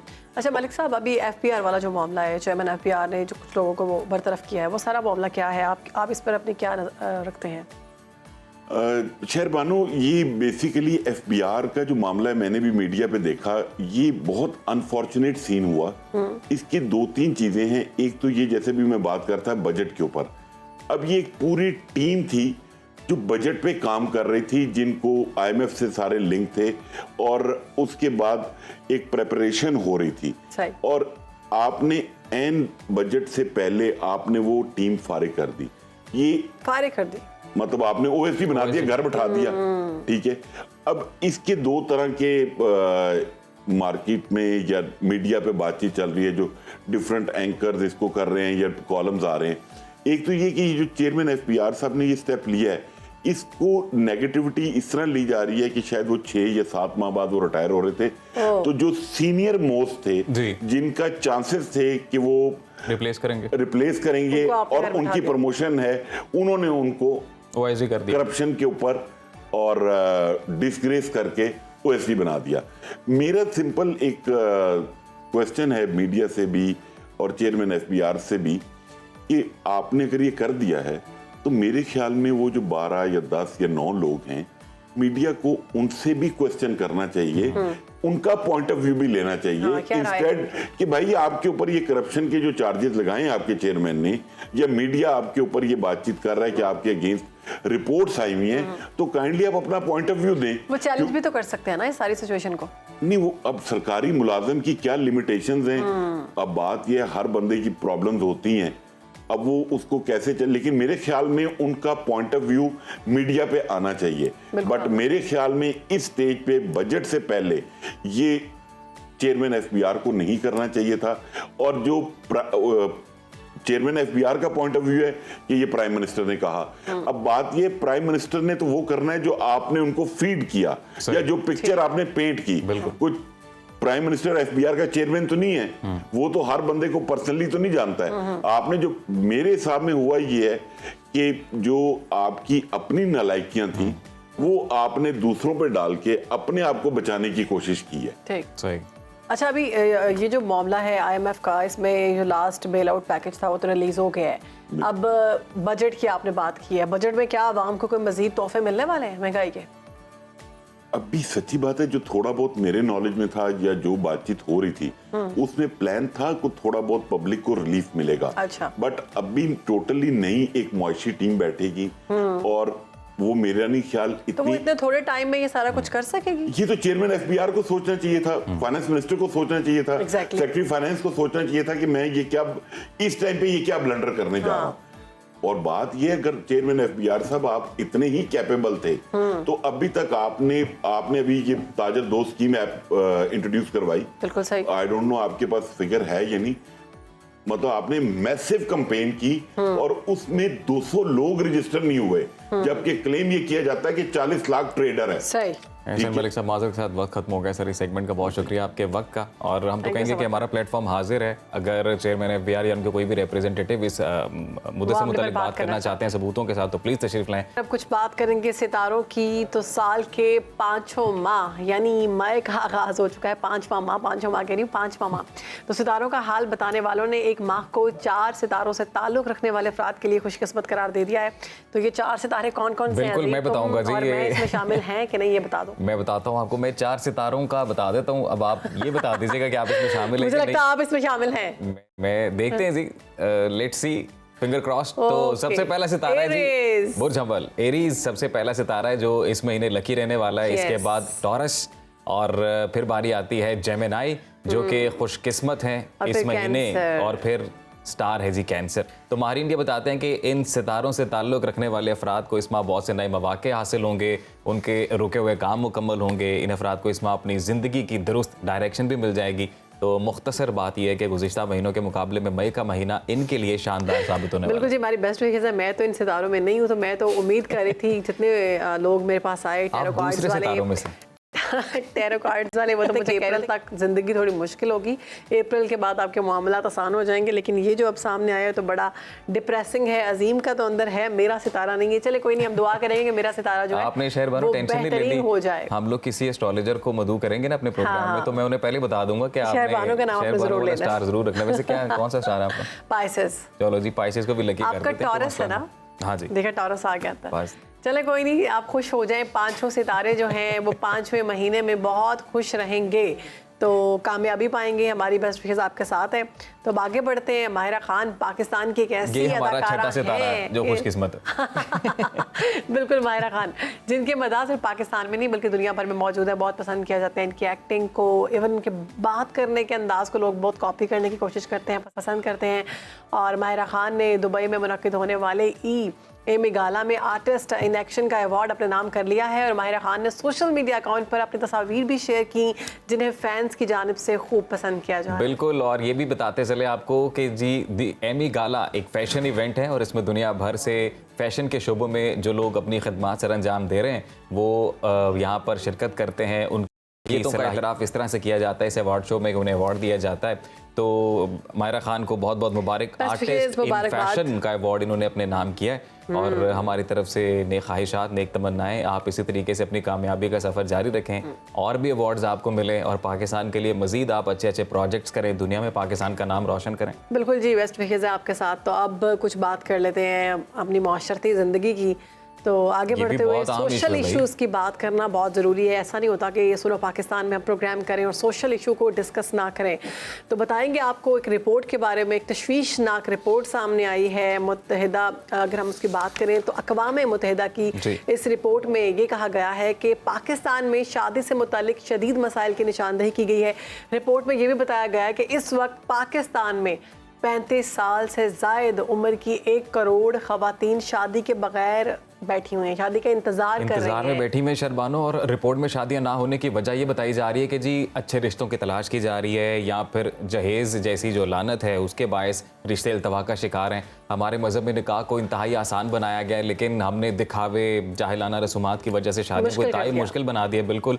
और अगर हम वेस्ट की तरफ देखते हैं, क्योंकि हम ज़्यादातर एग्जाम्पल उन्हीं की देते हैं, तो वहाँ की शादी बहुत आसान बहुत होती है। ज़्यादा होती है, सिंपल सा exactly। ड्रेस होता है, कुछ क्लोज रिलेटिव्स होते हैं और सिंपल सा खाना होता है। वो लोग सफ़ेद कपड़ों में 2 मलबूस जोड़ों में सुकून से शादी कर लेते हैं। ये नहीं टेंशन होती कि अब इनको जहेज देना है, घर बना के देना है। मियाँ बीवी खुद से मेहनत और करके अपना सब कुछ इतने लंबे बनाते हैं। फंक्शंस भी नहीं होते ना, अब तो फंक्शन और भी 3-4 आ गए, पता नहीं क्या क्या। 15 फंक्शंस कर रहे हैं अब, पता नहीं संगीत होता है, फिर क्वारी नाइट होती है, फिर ब्राइडल शावर होता है और ग्रूम शावर नहीं होता क्योंकि अभी तक जो लड़के हैं वो इस चीज से बचे हुए हैं, क्योंकि उन्होंने करना होता है खर्चा। मर्द को हर स्टेज पे ही नजरअंदाज कर दिया जाता है। मैं मर्दों की आवाज उठाऊंगा। तो मर्द कहते हैं कि इस तरह की रसूमात ना ही करें तो बेहतर है। और इन रसूमात ने मुश्किलात पैदा कर दी हैं। हमारे जो मुतवस्सत तबके के वालिदैन है ना, वो अपने बच्चों को खुश करने के लिए कर तो लेते हैं कर्ज लेकर, लेकिन 35 करोड़ खवातीन अभी तक गैर 35 साल 35 साल की, सॉरी मुझे लगा 35 करोड़,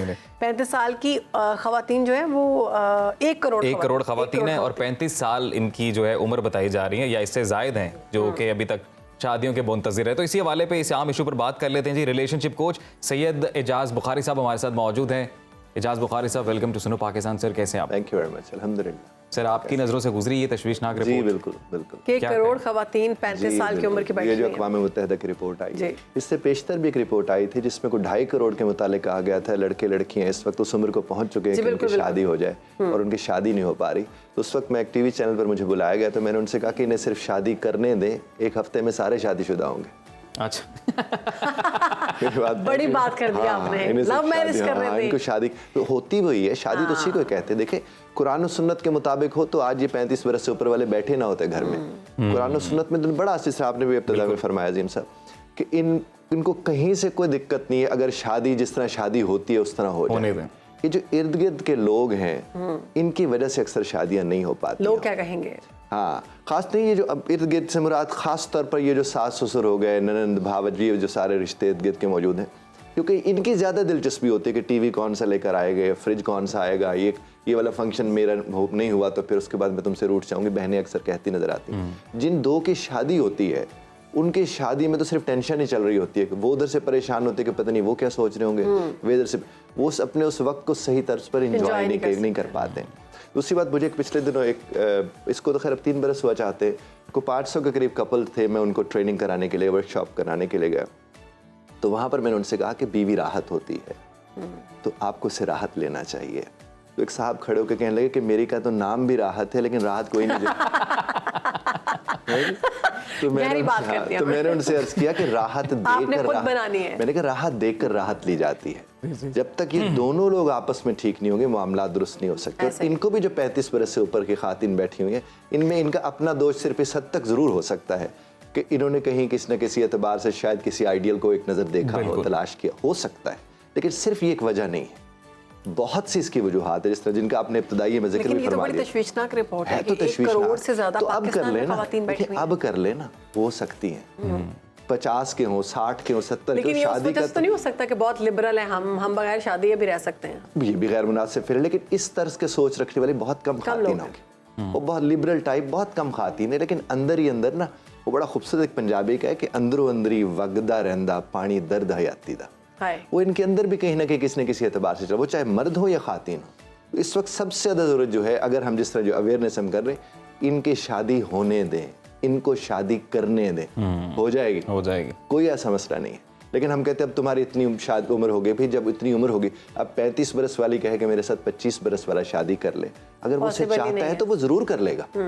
अगर वो उसे लेकिन चाहता आगे है। फिर हमारा मुआशरा उस चीज़ को एक्सेप्ट नहीं करता, लाइफ देखिए, मुश्किल हो जाती है। मुआशरे को अगर आप अहमियत देंगे अपनी नहीं रह ज़ात से सकते। बढ़कर, तो फिर आप तो खुद ठीक नहीं है। देखिए, मेरा इसके ऊपर एक उसको 10 मिलियन लोगों ने देखा था कि मेरे पास मैं हूँ। जब तक मैं अपने पास नहीं हूँ ना, मैंने इसके ऊपर एक शेर भी लिखा था कि तुम तो अपने ही नहीं हो सकते, गैर का खाक तुमने होना है। वाह वाह। वाह तो वाह। सबसे पेशतर तो यह है कि आपको अपना होना है। और अगर आप अपने हो जाए 35 के, 50 के, 50 के बाद मेरे पास ऐसे जोड़े हैं जो 50 के बाद जिन्होंने शादियां की खुश है गजब के खुश हैं। क्योंकि मैच्योर हो चुके हुए थे। देखिए, मैच्योरिटी का को भी हम और तर्ज पर देखते हैं। हमने देखा है कि जिसको अपनी समझ आ गई है ना कि मुझे जिंदगी में अपने आप को पहले खुश रखना है, फिर मैं खुशी तकसीम कर, वो मैच्योर है, वो मेंटली हेल्दी है। तो शादी के लिए बालिग होना और मेंटली हेल्दी होना सबसे ज्यादा तो जरूरी है। एजाज साहब, क्या ये जो चीजें हैं, पैसा और दौलत, स्टेटस और देखा जाता है, स्टेटस, सेम कास्ट ये होनी सब चाहिए। खुश रख सकता है बिल्कुल शादी भी को? नहीं, कहीं भी नहीं। पैसा अगर खुश रख सकता होता तो वो जोड़े क्यों टूटते जिनके पास ढेर सारा पैसा है? ज्यादा वही टूटते हैं। वो ज्यादा वो टूट रहे होते क्योंकि उनके, देखिए, पैसे का मतलब है यू हैव ऑप्शंस। पैसे का एक ही मतलब है। हाँ, और आप देखिए, और शादी वैसे करनी चाहिए, औरतों को भी इजाजत देनी चाहिए अपने मर्दों को जो 40-50 के हैं, 50 से करें। ऊपर के, कि वो इन 35 बरस से ज्यादा वाले जो खातिन बैठी इनसे शादी हो कर लें। सकता है कि 35 बरस में कोई डाइवोर्सी भी हो, लेकिन तो क्या हो गया? देखिए, हमारा मजहब जैसा खूबसूरत कौन सा मजहब Exactly. होगा? उसने सारी इजाजतें दे रखी हैं। हमारे यहाँ 3 शादियों का मकसद किसी की जरूरत को समझ के शादी करना है। यहाँ तो वो मतलब ही नहीं होता। बिल्कुल। यहाँ तो मतलब इसके बरक्स निकलता है।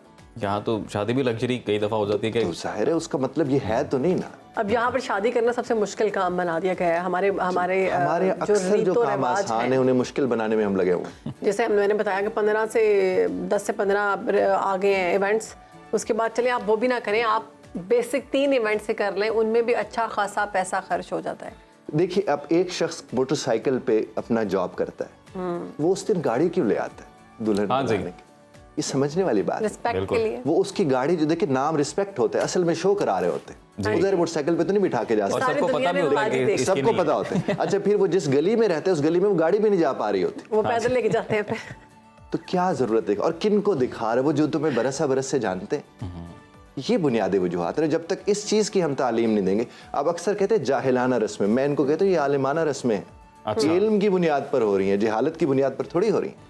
मुझे इल्म है कि ये भी होता है, मुझे इल्म है कि ये भी होता है, मुझे इल्म है कि ये भी होता है, तो वो आलिमाना रस्म हुई ना। लेकिन मुझे ये इल्म नहीं है ना कि यहाँ पर इस चीज का इल्म होने की वजह से हाँ, कितनी बड़ी लाइल्मी हो हाँ, गई। लाइल्मी, हाँ, यूं आप इस एतबार से आप इसे कह सकते, लेकिन आप इसे जहालत नहीं कह सकते। जहालत तो ज़ाहिर लाइल्मी कम होती है, आपको इल्म तो है उस चीज़ का। लापरवाही आप इसे कह सकते हैं। तो तो क्या सजेशन देंगे आप? मैं तो यही ठीक है। सजेशन दूंगा जनाब वाला कि हमें, आपको जिस तरह अब आप ये शो करें, ये सजेस्ट ही हम उन्हें कर रहे जी। हैं कि जो भी बेटियां बहनें बैठी हुई हैं इस वक्त, उनकी शादी करने में अब जाके कम से कम आखिर। इंतखाब ना करना शुरू कर दें कि इन्ने साल का होना चाहिए, ऐसा होना चाहिए, ये ना करें। वैसे इस तरह उसका अपना जाती घर के चक्कर में ज्यादातर शादियां नहीं होती। उसका अपना घर है, 70% ज्यादा तो किराए पर बैठे हूँ, ऐसे ही है। वो फिर झूठ बोलते हैं। यहाँ तक कि लोग तो एक जगह से उठ के दूसरी जगह 6 महीने के लिए जाके बैठते हैं शादी रिश्ते के लिए रिश्ते के लिए। अब देखिए, जब आप रिश्ता लेकर आने के लिए जब सेट लगते हैं, उसी के बाद जिंदगी अपसेट हो जाती है सबकी। हमारे घर में पूरा सेट लगा हुआ है कि ये लगा हुआ, अब तुमने ना कुछ देर के लिए बेटा जरा ठीक रहना है, तो इसका मतलब जिंदगी भर तुम्हें ठीक नहीं रहना, भाई ये आधा पौना घंटा Pretend ठीक रह लो ताकि वो लोग आए तो इजाज बुखारी साहब, आप चूंकि रिलेशनशिप कोच हैं तो हम चाहते हैं कि इस प्रोग्राम के तवज्जो से हमारे नाज़रीन को बताएं अगर कोई ऐसे हार्ड एंड फास्ट रूल्स हैं या कोई पॉइंट्स ऐसे हैं कि बस वो नज़र में रख के तो रिश्ता कर लेना चाहिए, बाकी जो चीज़ें हैं वो सिर्फ मैन मेड हैं। देखिए, मेरा एक आर्टिकल है कि लफ्ज़ों से ज़्यादा लहजे लहूलिहान करते हैं। वाह वाह। मेरा ये मानना है कि जो शख्स बात ठीक कर सकता है ना, वो जिंदगी गुजारने का सलीका जानता है। तो जैसे आपने कहा कि अब आधे घंटे में तो सारी बात अच्छी करते हैं। तो वो झूठ है ना।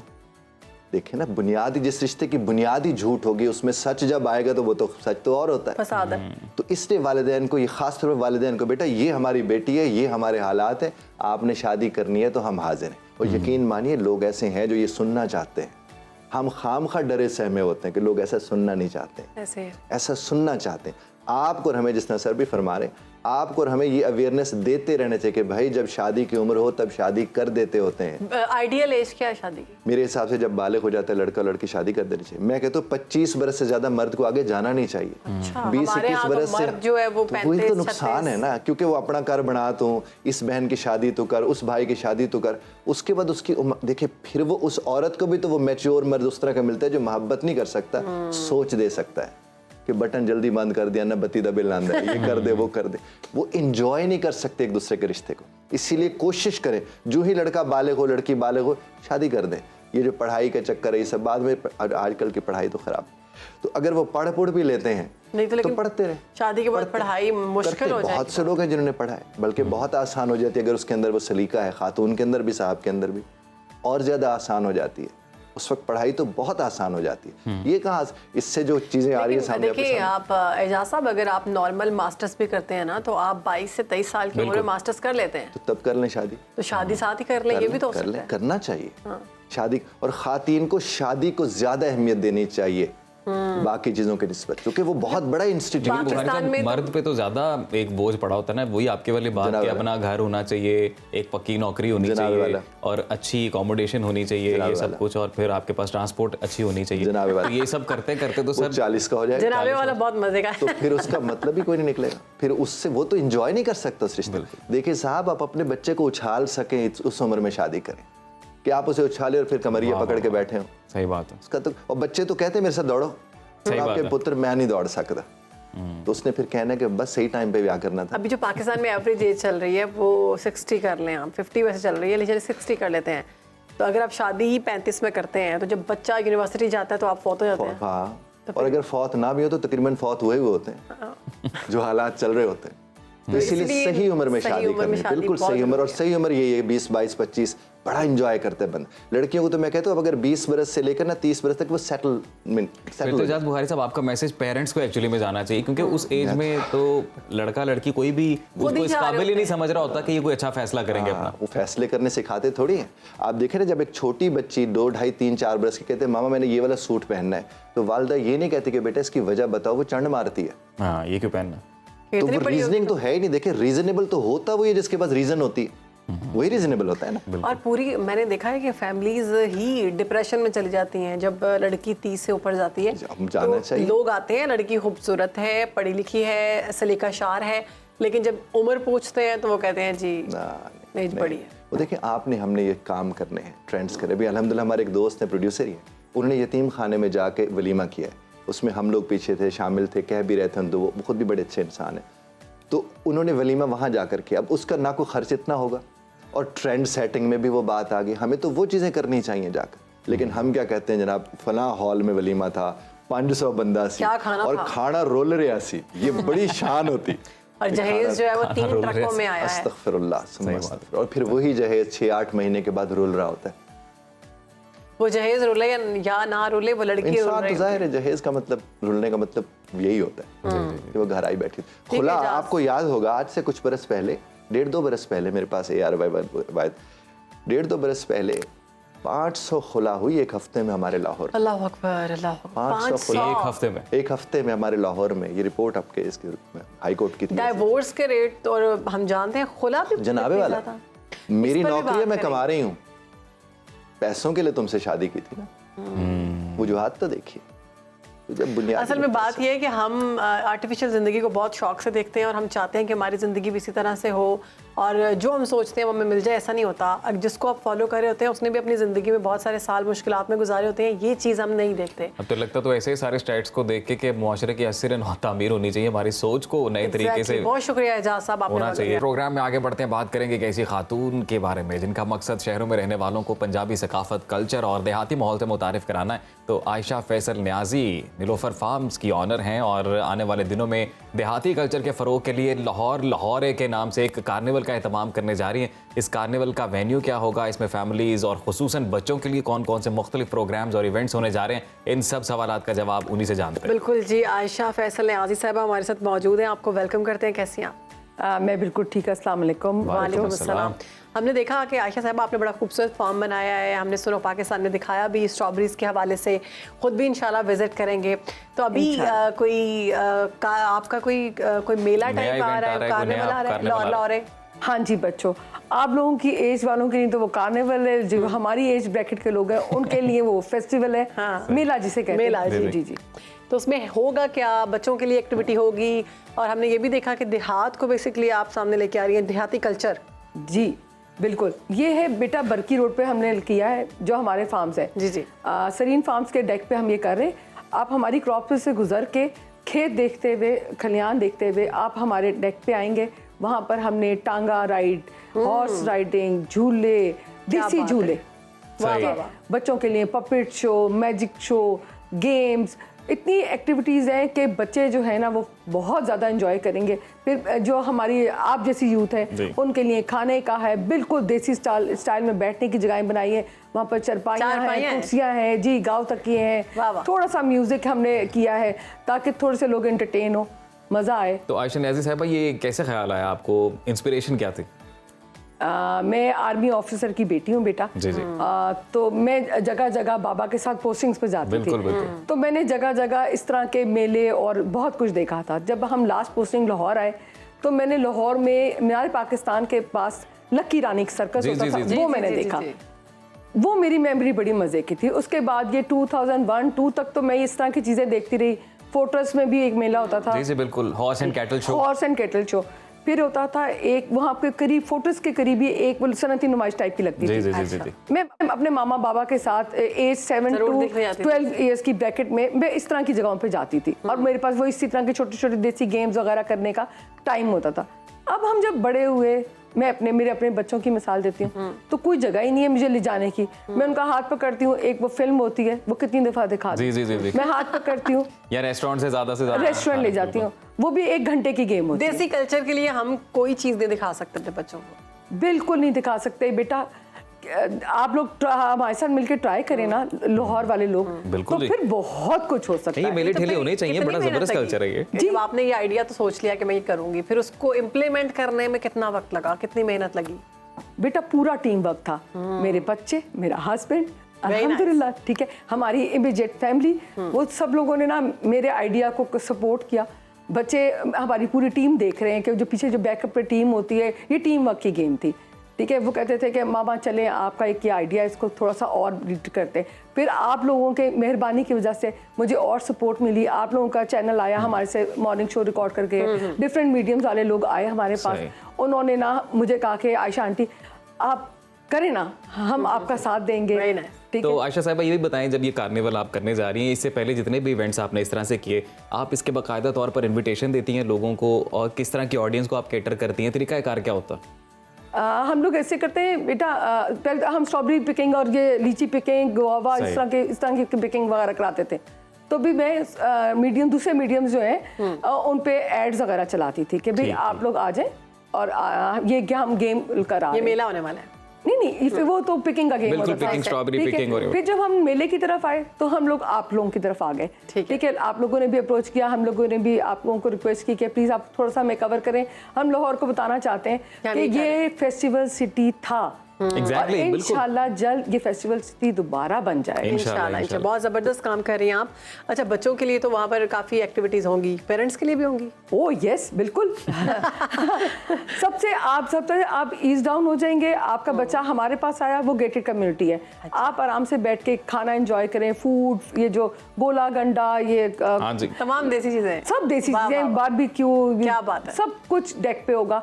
आप अपने बच्चे को आराम से, बेशक वो मैजिक शो पे बैठा है, कहीं भी टिकट लिया, आप अंदर गए, आप आराम से बैठे, आपका बच्चा सिक्योर हैंड्स में है क्योंकि वो आयशा आंटी के पास आया। बिल्कुल, क्या बात है। तो आयशा साहिबा, टिकट कितने का मिलेगा, और ये पूरी फैमिली के लिए टिकट होगा, ईच पर्सन है, किस तरह आ सकते हैं लोग? बेटा ये 300 रुपीज ईच पर्सन टिकट है, ठीक है। उसके बाद अंदर हमने स्टॉल्स, लोगों वेंडर्स आए हैं, उन्होंने स्टॉल्स दिए, वो अपना चार्जेस लेंगे। ये भी टिकट हमने इसलिए रखा है ताकि हमें पता लगे कि ऑडियंस आ कितनी रही है। Exactly. हमने उसका भी चेक एंड बैलेंस रखना है ना, हमने सिक्योरिटी है, हमारा स्टाफ है, बिल्कुल, हमारे अपने एक्सपेंस है। अदरवाइज तो मैं लाहौर के लिए बगैर टिकट के बहुत नॉर्मल है, ये कोई इतना एक्सपेंसिव भी नहीं है। 300 पर हेड आपने कहा, बड़ा मुनासिब है। अच्छा, टाइमिंग क्या होगी इसकी? क्योंकि बच्चा छोटा वाला ज़्यादा हम लोग केटर करेंगे ना, लाइक 16 टाइप का भी, उससे स्कूल जाना है तो शार्प 10 o'clock हम इसको क्लोज कर देंगे। 5 to 10 है, गर्मी है, ठीक है। लास्ट वीक भी हमने एक प्लान किया था तो वो वेदर की फोरकास्ट की वजह से हमने इसको पोस्टपोन किया था। ठीक है, ठीक तो है। ये बरकी रोड पे लोकेशन? जी, बरकी रोड पे है, सरीन फार्म्स पे। अच्छा साहब, मैं कहता हूँ कि मतलब कहता ये हूँ, चाहता ये हूँ कि आप एक खूबसूरत सा एनालिसिस अगर हमारी ऑडियंस को दे सकें इस हवाले से कि लाइक कई डेवलप्ड कंट्रीज़ में हम ये कल्चर देखते हैं, बाहर के कई ममालिक में इस तरह के फेस्टिवल्स होते हैं, लोकल इवेंट्स को बड़े शानदार, इवन हार्वेस्टिंग जब सीजन होता है उस पर बड़े बड़े शानदार फेस्टिवल्स होते हैं, अपनी फसलों की लोग बड़ी शानदार नुमाइश करते हैं। जी जी। तो हमारे लाहौर में स्पेसिफिकली और इन जनरल पाकिस्तान में ये क्यों चीज़ें नहीं हैं, और अगर थी तो मादूम क्यों हो रही हैं, क्यों ख़त्म होती गई?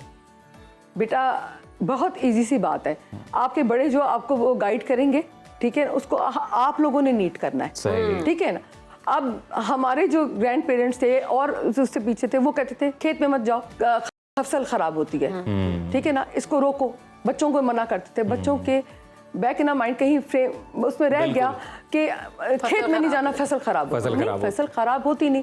जब मैंने बाहर ट्रेवल किया तो मैंने कहा लो जी ये तो हमारी पिकिंग गेम करा रहे हैं, लाइक आगे प्रोडक्ट का प्राइस मार्केट में 100 है तो वो 1000 रुपीज लेके आपको गेम करा रहे हैं, सही, ठीक है।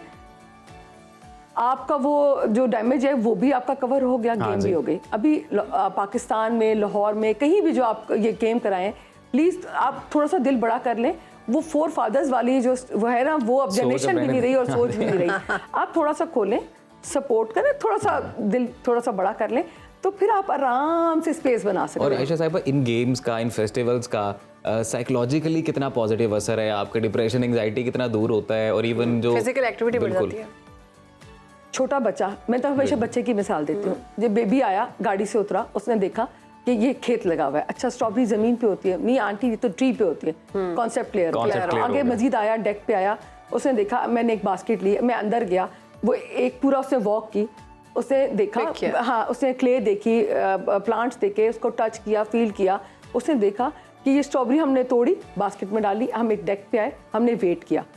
छोटे से बच्चे के कॉन्सेप्ट में आ गया, ये खरीद के ली जाती है, फ्रिज से निकाल के नहीं खाते, ठीक है, ये फ्रिज में नहीं उगती, वैल्यू पता चली, इसके लिए कितनी मेहनत करनी पड़ती है। हाँ जी, और ये सारे लोग लगे हुए हैं। सपोज मैं अपने आप को कहती हूँ कि मैं आयशा आंटी के खेत पे गया, मैं उतरा, मैंने मेहनत की, मैंने स्ट्रॉबेरी प्लग की, मैंने बास्केट ली, मैंने वेइंग मशीन पर रखी, वेट दिया, आंटी को पैसे दिए, ठीक है, एक प्रोसेस हुआ। मैं डिफरेंट कार्ट से बैठा, टांगे की राइड ली, हॉर्स राइडिंग ली, गेम्स की, खेला, बैठा, धूप देखी, आसमान देखा। बिल्कुल। वो जो इतनी एज का बच्चा है ना, उसके मेमोरी में रह जाएगा, लर्निंग एक्सपीरियंस पूरा, लर्निंग एक्सपीरियंस, ठीक है। वो जाएगा अपने जाके फ्रेंड्स को बताएगा, ठीक है, लोग और नेचर के करीब आएंगे, ये गैजेट से निकल आएंगे। वैसे आयशा साहब, कितना जरूरी है हमारा नेचर का करीब आना, बहुत ज़रूरी है बेटा, आपके लिए, मेरे लिए।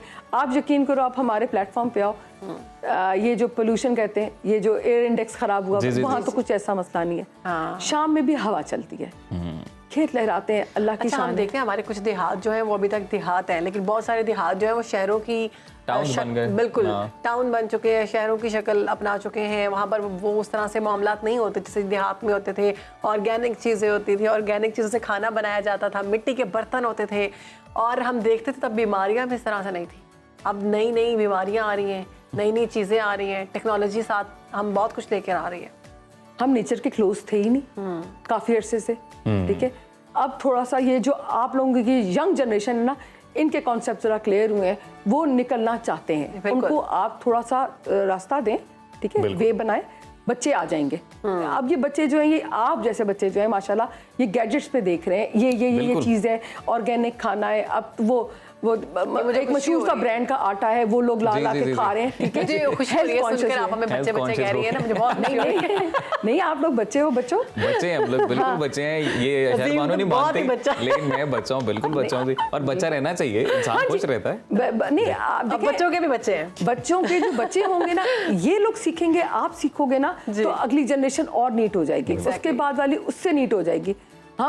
आप यूरोप जाएं, इधर जाएं, सब लोग ऑर्गेनिक कर रहे थे आज से 7 years बैक, ठीक है ना। हम उसी में ही लगे हुए थे, बिल्कुल, कि जी बर्गर खा लो, शवरमा खा लो, पिज्जा खा लो, ठीक है। अब हम उनके पीछे आ गए, ऐसे अब ये गैजेट्स की दुनिया और जल्दी लोग क्लोज हो जाएंगे और गहने खाने हमारा के लिए। पंजाबी कल्चर इतना खूबसूरत है ना, और इसको बड़ा पसंद किया जाता है, और हर तरह की डाइवर्सिटी इसमें मौजूद है। आप देखें, पंजाबी कल्चर जैसा कल्चर आपको कहीं मिलता ही नहीं है। मुझे तो अपने पंजाब से बहुत प्यार है। मुझे भी अपने पंजाब से बेतहाशा प्यार है। होना भी चाहिए। हम लोग सबको होना विंटर्स चाहिए। में एक फेस्टिवल करते हैं, साग मकई की रोटी, ये ना सुबह का ब्रंच कराते हैं क्या बात। सैटरडे और संडे तो जरूर आपने बताइएगा, हमें invite जरूर आपने करना इनवाइट next time। करना है, हम जरूर आएंगे। ठीक है ना, कल्चर के करीब क्लोज लेके जाते जाएंगे बेटा। जो ये आप लोगों वाली जनरेशन है, जी, जी, मैं तो जरूर। 46 की हूँ, लेकिन आप लोग तो ये 20s और उसके माशाल्लाह बहुत यंग है फिर तो आप। Thank you for the compliment. लेकिन आप लोगों को हम बताएंगे ना, आज जो इस पे बैठते हैं, इस पे ये करते हैं, तो फिर आप अपने बच्चों का नेक्स्ट जनरेशन उससे भी ज्यादा क्लोज हो जाएगी। इंशाल्लाह जैशन नज़ीर साहब, बहुत शुक्रिया आपके वक्त का, और आपके नेक्स्ट कार्निवल में हम लोग जरूर आएंगे, जरूर और आइएगा। उसको कवर करेंगे इंशाल्लाह। इंशाल्लाह। तो नाज़रीन, प्रोग्राम में सेहत के हवाले से बात करते हैं। आजकल मोबाइल फ़ोन के बेजा और बहुत ज़्यादा इस्तेमाल से जिस्मानी सरगर्मियाँ ना होने के बराबर रह गई हैं, जिसकी वजह से होता यह है कि बच्चों की सेहत और ख़ुसूसन उनकी जिस्मानी नशोनुमा, फिजिकल ग्रोथ जिसे हम कहते हैं, वो शदीद मुतासर होती है। फिजिकल एक्टिविटी ना होने की वजह से बच्चों के मसल्स कमज़ोर हो जाते हैं, वो बहुत सी बीमारियों की वजह बनते हैं। तो इन्हीं मसाइल के हल के लिए मोटर स्किल्स की मदद ली जाती है। अब ये मोटर स्किल्स क्या होती हैं और बच्चों के फिजिकल ग्रोथ में ये किस तरह मददगार साबित होती हैं, इस हवाले से बात बिल्कुल जी, बात करेंगे। हमारे साथ मौजूद है असिस्टेंट प्रोफेसर हैं, रिहैब कंसल्टेंट हैं, डॉक्टर अफाफ मंजूर साहिबा। गुड मॉर्निंग, कैसी हैं आप? गुड मॉर्निंग, आप ठीक हैं, खैरियत से? वी आर गुड, बिल्कुल ठीक है। ये बताएं, ये जो मोटर स्किल्स हैं, ये होती क्या है और बच्चों की नशोनुमा में कितनी ज़रूरी है? देखिए, मोटर स्किल्स आम अल्फाज में अगर मैं कहूँ तो ये आपकी मूवमेंट से रिलेटेड है, यानी आपकी जो हरकत है। इंसानी जिस्म में कई तरह की डेवलपमेंट्स होती हैं, जिसमें एक फिजिकल डेवलपमेंट जिसको आप कहते हैं, ठीक है। हमारा फिजिकल पार्ट, फॉर एग्जांपल, ये आपका कप पड़ा हुआ है, I am holding this cup. अब इस कप को होल्ड करने के लिए मुझे बहुत सारी मूवमेंट्स की ज़रूरत थी। फॉर एग्जांपल, सबसे पहले कि मेरी बाजू यहाँ से यहाँ तक जाए, और फिर मैं इस कप को होल्ड कर सकूँ, होल्ड करके अपने मुंह के करीब ला सकूँ, और फिर मैं इसको सिप करके चाय पी सकूँ, वैसे ठंडी है चाय।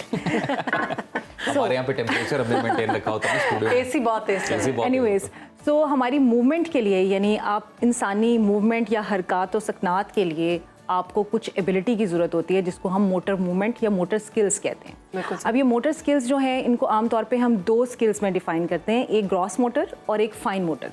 ग्रॉस मोटर स्किल्स वो हैं जो कि आपके लार्ज मसल्स जिनके अंदर इन्वॉल्व होते हैं। लार्ज मसल्स जैसे कि आपके टांगे हैं, आपकी बाजुएं हैं। फॉर एग्जांपल, आपकी जो वॉकिंग है, आपकी रनिंग है, रनिंग और वॉकिंग से रिलेटेड जो एक्टिविटीज़ हैं, जैसे अगर मैं ये बाजू यहाँ तक ला के कोई चीज़ उठाती हूँ, तो ये सब की सब जो है ग्रॉस मोटर स्किल्स हैं। और कुछ है फाइन मोटर स्किल्स, वो आपकी स्मॉल मसल्स इन्वॉल्व होते हैं, जैसे कि कप होल्ड करना, बॉटल का ढक्कन खोलना, पेंसिल होल्डिंग, जो कि बच्चों में अक्सर बहुत ज़्यादा प्रॉब्लम आती है। अच्छा, फिर ये प्रॉब्लम सिर्फ यहाँ तक नहीं है कि आप उनको होल्ड नहीं कर पा रहे हैं, इट्स अबाउट लाइक कोऑर्डिनेशन, जिसको आप आई हैंड कोऑर्डिनेशन भी अगर आप समझते हो, यानी आप जो काम करना चाह रहे हैं कि आप उसी परफेक्शन के साथ परफॉर्म कर पाते हैं कि नहीं कर पाते हैं। आप चीज़ को यहाँ से उठा के यहाँ रख रहे हैं, तो क्या आपका कॉन्शियस तो है, आपके यहाँ रख पाते हैं, लेकिन आपके ब्रेन और आपके मसल्स की कोऑर्डिनेशन इतनी स्ट्रांग है कि वो वहाँ से वहाँ तक पहुंचा देते हैं। आमतौर पे तो ये बच्चों में कोई बहुत ज़्यादा प्रॉब्लम्स नहीं होती हैं, लेकिन जैसे कि आपने भी बताया, मोबाइल का इस्तेमाल या हमारा जो लाइफस्टाइल है, यानी आप उन्हें एक्टिविटीज़ नहीं देते हैं, तो बच्चों के मसल्स वीक होते हैं। ये एक मसला है। दूसरा मसला अगर मैं ये कहूँ कि जिस वो वाकई प्रॉब्लम होती है, that is related to some kind of disorders और डिसेबिलिटीज़। अच्छा, उसमें भी मोटर की जो मूवमेंट्स हैं वो दो तरह से मुतासिर हो सकती हैं। या तो आपकी डेवलपमेंटल एज जो है, जिसको हम आम तौर पे डेवलपमेंटल कोऑर्डिनेशन डिसऑर्डर कहते हैं, जिसको थोड़ा सा अगर मैं मेडिकली बताऊँ तो डिस्ट्रेक्सिया कहते हैं। ये छोटे बच्चों में होता है और उसमें कोऑर्डिनेशन और मूवमेंट के प्रॉब्लम्स होते हैं। इसके अलावा भी कुछ ऐसी डिसेबिलिटीज़ होती हैं जिसमें कि बच्चों को बहुत ज़्यादा मूवमेंट्स की प्रॉब्लम हो सकती है, जैसे कि सेरेब्रल पॉल्सी है। कुछ अरसे तक तो बच्चे बोलते भी नहीं हैं जी, लेकिन वो एक थोड़ा सा डिफरेंट है। मसल्स वीक हो सकते हैं, लेकिन ये ज़्यादा मूवमेंट से रिलेटेड है, ये नहीं जो आपकी हरकत की है। और अगर आपके मूवमेंट्स मुतासिर होते हैं तो यकीनन आपकी बोलने की सलाहियत भी मुतासिर हो सकती है। जैसे कि मैं अभी सेरेब्रल पॉल्सी कही थी, जिसको दिमाग का फालिज कहा जाता है। इसी तरह से कुछ एक दो और डिसेबिलिटीज़ है, जैसे कि मस्कुलर डिस्ट्रॉफी है, उसमें ग्रॉस मोटर मूवमेंट्स जो है वो मुतासिर होती हैं, और आहिस्ता आहिस्ता आपकी फाइन मोटर मूवमेंट्स भी, यानी आपने खाना भी खाना है तो वो भी नहीं आपके लिए प्रॉब्लम हो सकता है। डॉक्टर साहब, आप अगर कोई बच्चा इस तरह की डिसेबिलिटी का शिकार हो गया, या तो वो ज़्यादा गैजेट्स के इस्तेमाल करने से कोई मसल वीक हो गया, या फिर जो आप नेचुरल बता रही हैं कि डिसऑर्डर था, ये सब रिकवर किए जा सकते हैं, आप फिट हो सकते हैं, और क्या मोटर स्किल के जरिए इसको ठीक किया जाता है? अच्छा, इसमें अजीम ऐसा है कि जो तो डिसऑर्डर्स और डिसेबिलिटीज़ होते हैं, they are not recoverable, they are not curable, but we can manage them, और उनको हम इन्हांस कर सकते हैं बहुत सारी एक्टिविटीज़ के साथ। लेकिन ये जो मसला है कि आप सिर्फ मोबाइल का इस्तेमाल कर रहे हैं या आपके पास अपॉर्चुनिटीज़ नहीं है मूवमेंट की, उसमें आपके लिए जाहिर है बहुत सारे चांसेस हैं। वो कोई डिसऑर्डर या डिसेबिलिटी तो नहीं है, वो एक आपका लाइफस्टाइल है या आपका एनवायरनमेंट है। पेरेंट्स क्या करें? जी बिल्कुल, मैं आपको बताती हूँ। देखिए, जो फिजिकल एक्टिविटी है वो राइट आफ्टर बर्थ स्टार्ट हो जाती है। अच्छा, इसमें यह है कि पेरेंट्स को उनकी जो फिजिकल एक्टिविटी, जैसे आपने बचपन में देखा होगा या अभी भी आप देखते हैं कि आपके जो छोटे बच्चे होते हैं, माएँ अक्सर बच्चों को टमी टाइम देती हैं, ठीक है, यानी 6 माह से पहले अगर बच्चा है तो आप उसको टमी टाइम देते हैं, आप उसको उल्टा लेटाते हैं कि वो थोड़ा सा एक्सप्लोर कर सके, यानी अभी वो बैठने के काबिल नहीं हुआ, अभी वो गर्दन संभालने के काबिल नहीं हुआ, लेकिन आप उसको वो एक्सप्लोरेशन के टारगेट्स देते हैं। आप टमी टाइम देते हैं कि सीधा होने की कोशिश करें, इसी तरह से आप उसके करीब थोड़ी सी चीज़ रख देते हैं कि इसको पकड़ने की कोशिश करें। तो ये 6 माह 8 माह से पहले की एक्टिविटीज़ हैं जो कि आप उनकी फिजिकल ग्रोथ को बेहतर करने के लिए कर सकते हैं। फिर इसी तरह से जैसे जैसे बच्चा बड़ा होता है तो आप उसको फिजिकल एक्टिविटीज़ जो कि आप उसको उसके खड़े होने की, जैसे वॉकर के अंदर आप खड़े करते हैं, ठीक है, ये सब ग्रॉस मोटर से रिलेटेड हैं। इसी तरह से आप उसको चीज़ें ग्रैस्प करने की एक्टिविटीज़ दे सकते हैं। अगर बच्चों में बहुत ज़्यादा वीक हैं, जो कि एक्सेसिव यूज़ ऑफ मसल, ये मोबाइल की वजह से मसल्स वीक हो जाते हैं, और इसमें सबसे बड़ी शिकायत जो आती है ना, वो आती है कि बच्चा जब स्कूल में जाता है ना तो उसको पेंसिल होल्डिंग का मसला हो रहा होता है, यानी वो ड्राइंग, सिंपल ड्राइंग्स नहीं कर पा रहा होता, स्क्रिबलिंग नहीं कर पा रहा होता, कलरिंग नहीं कर पा रहा होता, लफ्ज़ को जहाँ पे लिखना चाहिए कॉपी पे कोऑर्डिनेशन नहीं होती, वो जो आपने खाने बने हुए होते हैं, ठीक है, वो लाइंस होती हैं, वो ऊपर नीचे चीज़ें लफ्ज़ जा रहे होते हैं, क्योंकि उनकी आई हैंड कोऑर्डिनेशन वीक होती है। तो उसके लिए आप डिफरेंट एक्टिविटीज़ करवा सकते हैं, और सिंपल एक्टिविटीज़ में जैसे आप डो है, डो प्लेइंग है, डो मोल्डिंग है, इसी तरह से स्ट्रिंग लेके आप बीडिंग करवा सकते हैं। ये वो तमाम एक्टिविटीज़ हैं जिससे ना सिर्फ बच्चे का कंसंट्रेशन बढ़ती है, यस बिल्कुल, सिर्फ उसकी फिजिकल एक्टिविटी नहीं होती बल्कि कंसंट्रेशन भी बढ़ती है। और एक और इंटरेस्टिंग बात, जैसे अभी तक आप सुनते हैं कि आपकी जो फिजिकल एक्टिविटी है that helps you to come out of depression and stress and all that, तो सिमिलरली बचपन में भी बच्चों की जो फिजिकल मूवमेंट है वो उनके ब्रेन के साथ अटैच है। हाँ जी।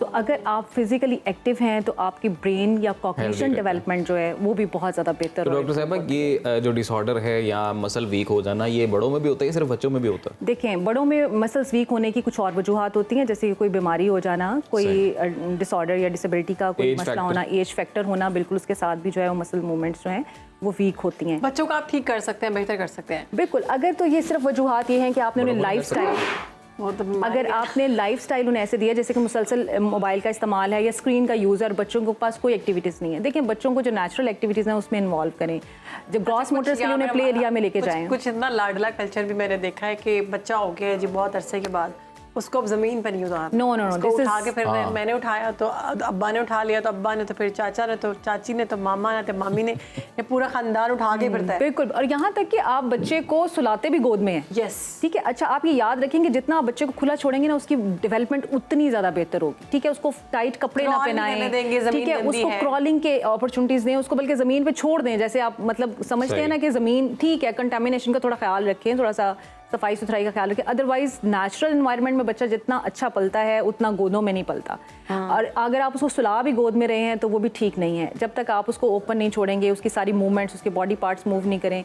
अच्छा, ये भी एक बहुत फैशन है आजकल, ट्रेंड है कि आप बच्चों को बहुत टाइट और फिक्स कपड़े पहनाना शुरू कर देते हैं, ठीक है, वो भी बच्चों की मूवमेंट को मुतासिर करती है। ज़ाहिर जब बच्चा अपने बॉडी को इजीली मूव नहीं कर सकेगा तो वो उसके लिए प्रॉब्लम होगी। तो आप उसको मैक्सिमम जितनी अपॉर्चुनिटीज़ दे सकते हैं, और दिस इज़ वेरी इजी, जैसे आपने कहा कि आप छोड़ दें बच्चों को, फ्लोर एक्टिविटीज़ उन्हें दें, इसी तरह से आप उन्हें टॉयज़ वो वाले ला के दें जिसमें उनकी मूवमेंट्स जो हैं बॉडीज़ की होती हैं, जैसे कि ब्लॉक्स हैं, जैसे कि बीडिंग है। इसी तरह से आप उन्हें मुख्तलिफ ये प्ले डोज देते हैं, उससे बच्चे बनाते हैं, उसको रोल करते हैं, कई वीडियो गेम्स भी बनाते हैं, बड़ी अच्छी आपकी एबिलिटीज को इनहांस भी करती हैं और कई दफा नुकसान भी होता है। स्क्रीन ही है ना, उसको कैसे बिल्कुल। लास्ट टाइम हमने वीडियो गेम्स पे और गेमिंग पे बात की थी, लेकिन वो सिर्फ एक लिमिटेड एक्टिविटी होनी चाहिए। देखिए, कोई भी एक्टिविटी जो आप एक्सेसिव यूज़ करेंगे और बैलेंस करके नहीं करेंगे वो ख़राब करेगी। अब गेमिंग है, और अगर आप ये समझेंगे गेम करना मोबाइल पे ऑल्टरनेट है फाइन मोटर्स का, तो दिस इज नॉट सही, ठीक है। वो एक सिर्फ आपकी एक लिमिटेड एक्टिविटी हो सकती है जो आपकी ब्रेन एक्टिविटी के साथ, बिल्कुल। घर में आप उन्हें देखिए, ये इट्स नॉट दैट एक्सपेंसिव, आप अखबार का एक टुकड़ा उसको बिछा दें, ठीक है, एक ब्रश कोई भी ले लीजिए, रंग आप घर में बना सकते हैं। यानी अगर आप वो वाले कलर्स नहीं ला सकते क्योंकि बाजार से पोस्टर कलर्स मिलते हैं, एक्सपेंसिव मिलते हैं। आप जर्दे वाला रंग, ये जो खाने वाले रंग होते हैं, पानी में डालें, आप उन्हें एक ब्रश दें, आप जमीन पे अखबार बिछाएं, छत पे बिछा दें जाके, मैस ना हो, बच्चे एंजॉय करें। तो there could be so many open activities. बिल्कुल, बहुत सारी एक्टिविटीज हो सकती हैं जिन पर अमल दरामद करते हुए हम एक हेल्दी मुआशरे को जन्म दे सकते हैं। यानी कि बेबीज हेल्दी होंगे तो वो ऑब्वियसली फिर हेल्दी एडल्ट्स बनेंगे और पूरी सोसाइटी इन जनरल हेल्दी होगी। डॉक्टर अफाफ साहिबा, बहुत शुक्रिया आपके वक्त का, सुनो पाकिस्तान को आपने वक्त दिया। तो शेर बानो, अब एक इंटरेस्टिंग खबर मैं बड़ों आपके के साथ लिए शेयर करूं। ना सिर्फ बच्चों के लिए बल्कि बड़ों के लिए भी। 2019 में रिलीज होने वाली वॉल्ट डिज्नी की एनिमेटेड फिल्म लायन किंग के प्रीक्वल मुफासा का ट्रेलर जारी कर दिया गया है। देख ले फिर, ट्रेलर देखते हैं।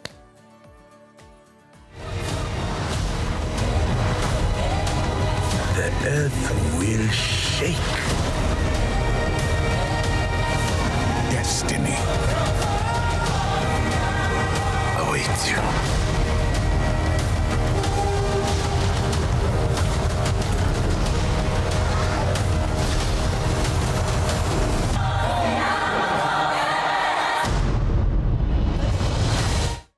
क्या बात है। एनिमेटेड amazing मूवीज teaser मुझे जी। वैसे ही बड़ी पसंद है अजीम। बचपन याद आ जाता है क्योंकि मैंने बचपन में the lion king video game बहुत खेली हुई है और वैसे द लायन किंग मूवी भी हमने देखी है और अभी इसका प्रीक्वल आ रहा है मुफासा। तो लेट्स सी के आई एम श्योर टीजर से तो लग रहा है कि ये मुझे लग रहा है कि बच्चों बड़ों सबका फेवरेट होने वाला है। बिल्कुल, बच्चों के साथ साथ बड़ों का ये ज़्यादा फेवरेट होगा और बड़े ज़्यादा शौक से इसको देखेंगे और बड़ा डिफरेंट सी स्टोरीज में नज़र आ रही है। आप अपनी पूरी फैमिली के साथ जाइएगा देखने। बिल्कुल। अब मेरे ख्याल से अब हमें इजाज़त लेनी चाहिए, हमारे प्रोग्राम जो है वो अपने अख्ताम को पहुंचा है। इंशाल्लाह कल आपसे मुलाकात होगी, अपना ख्याल रखें, तब तक के लिए अल्लाह हाफ़िज़।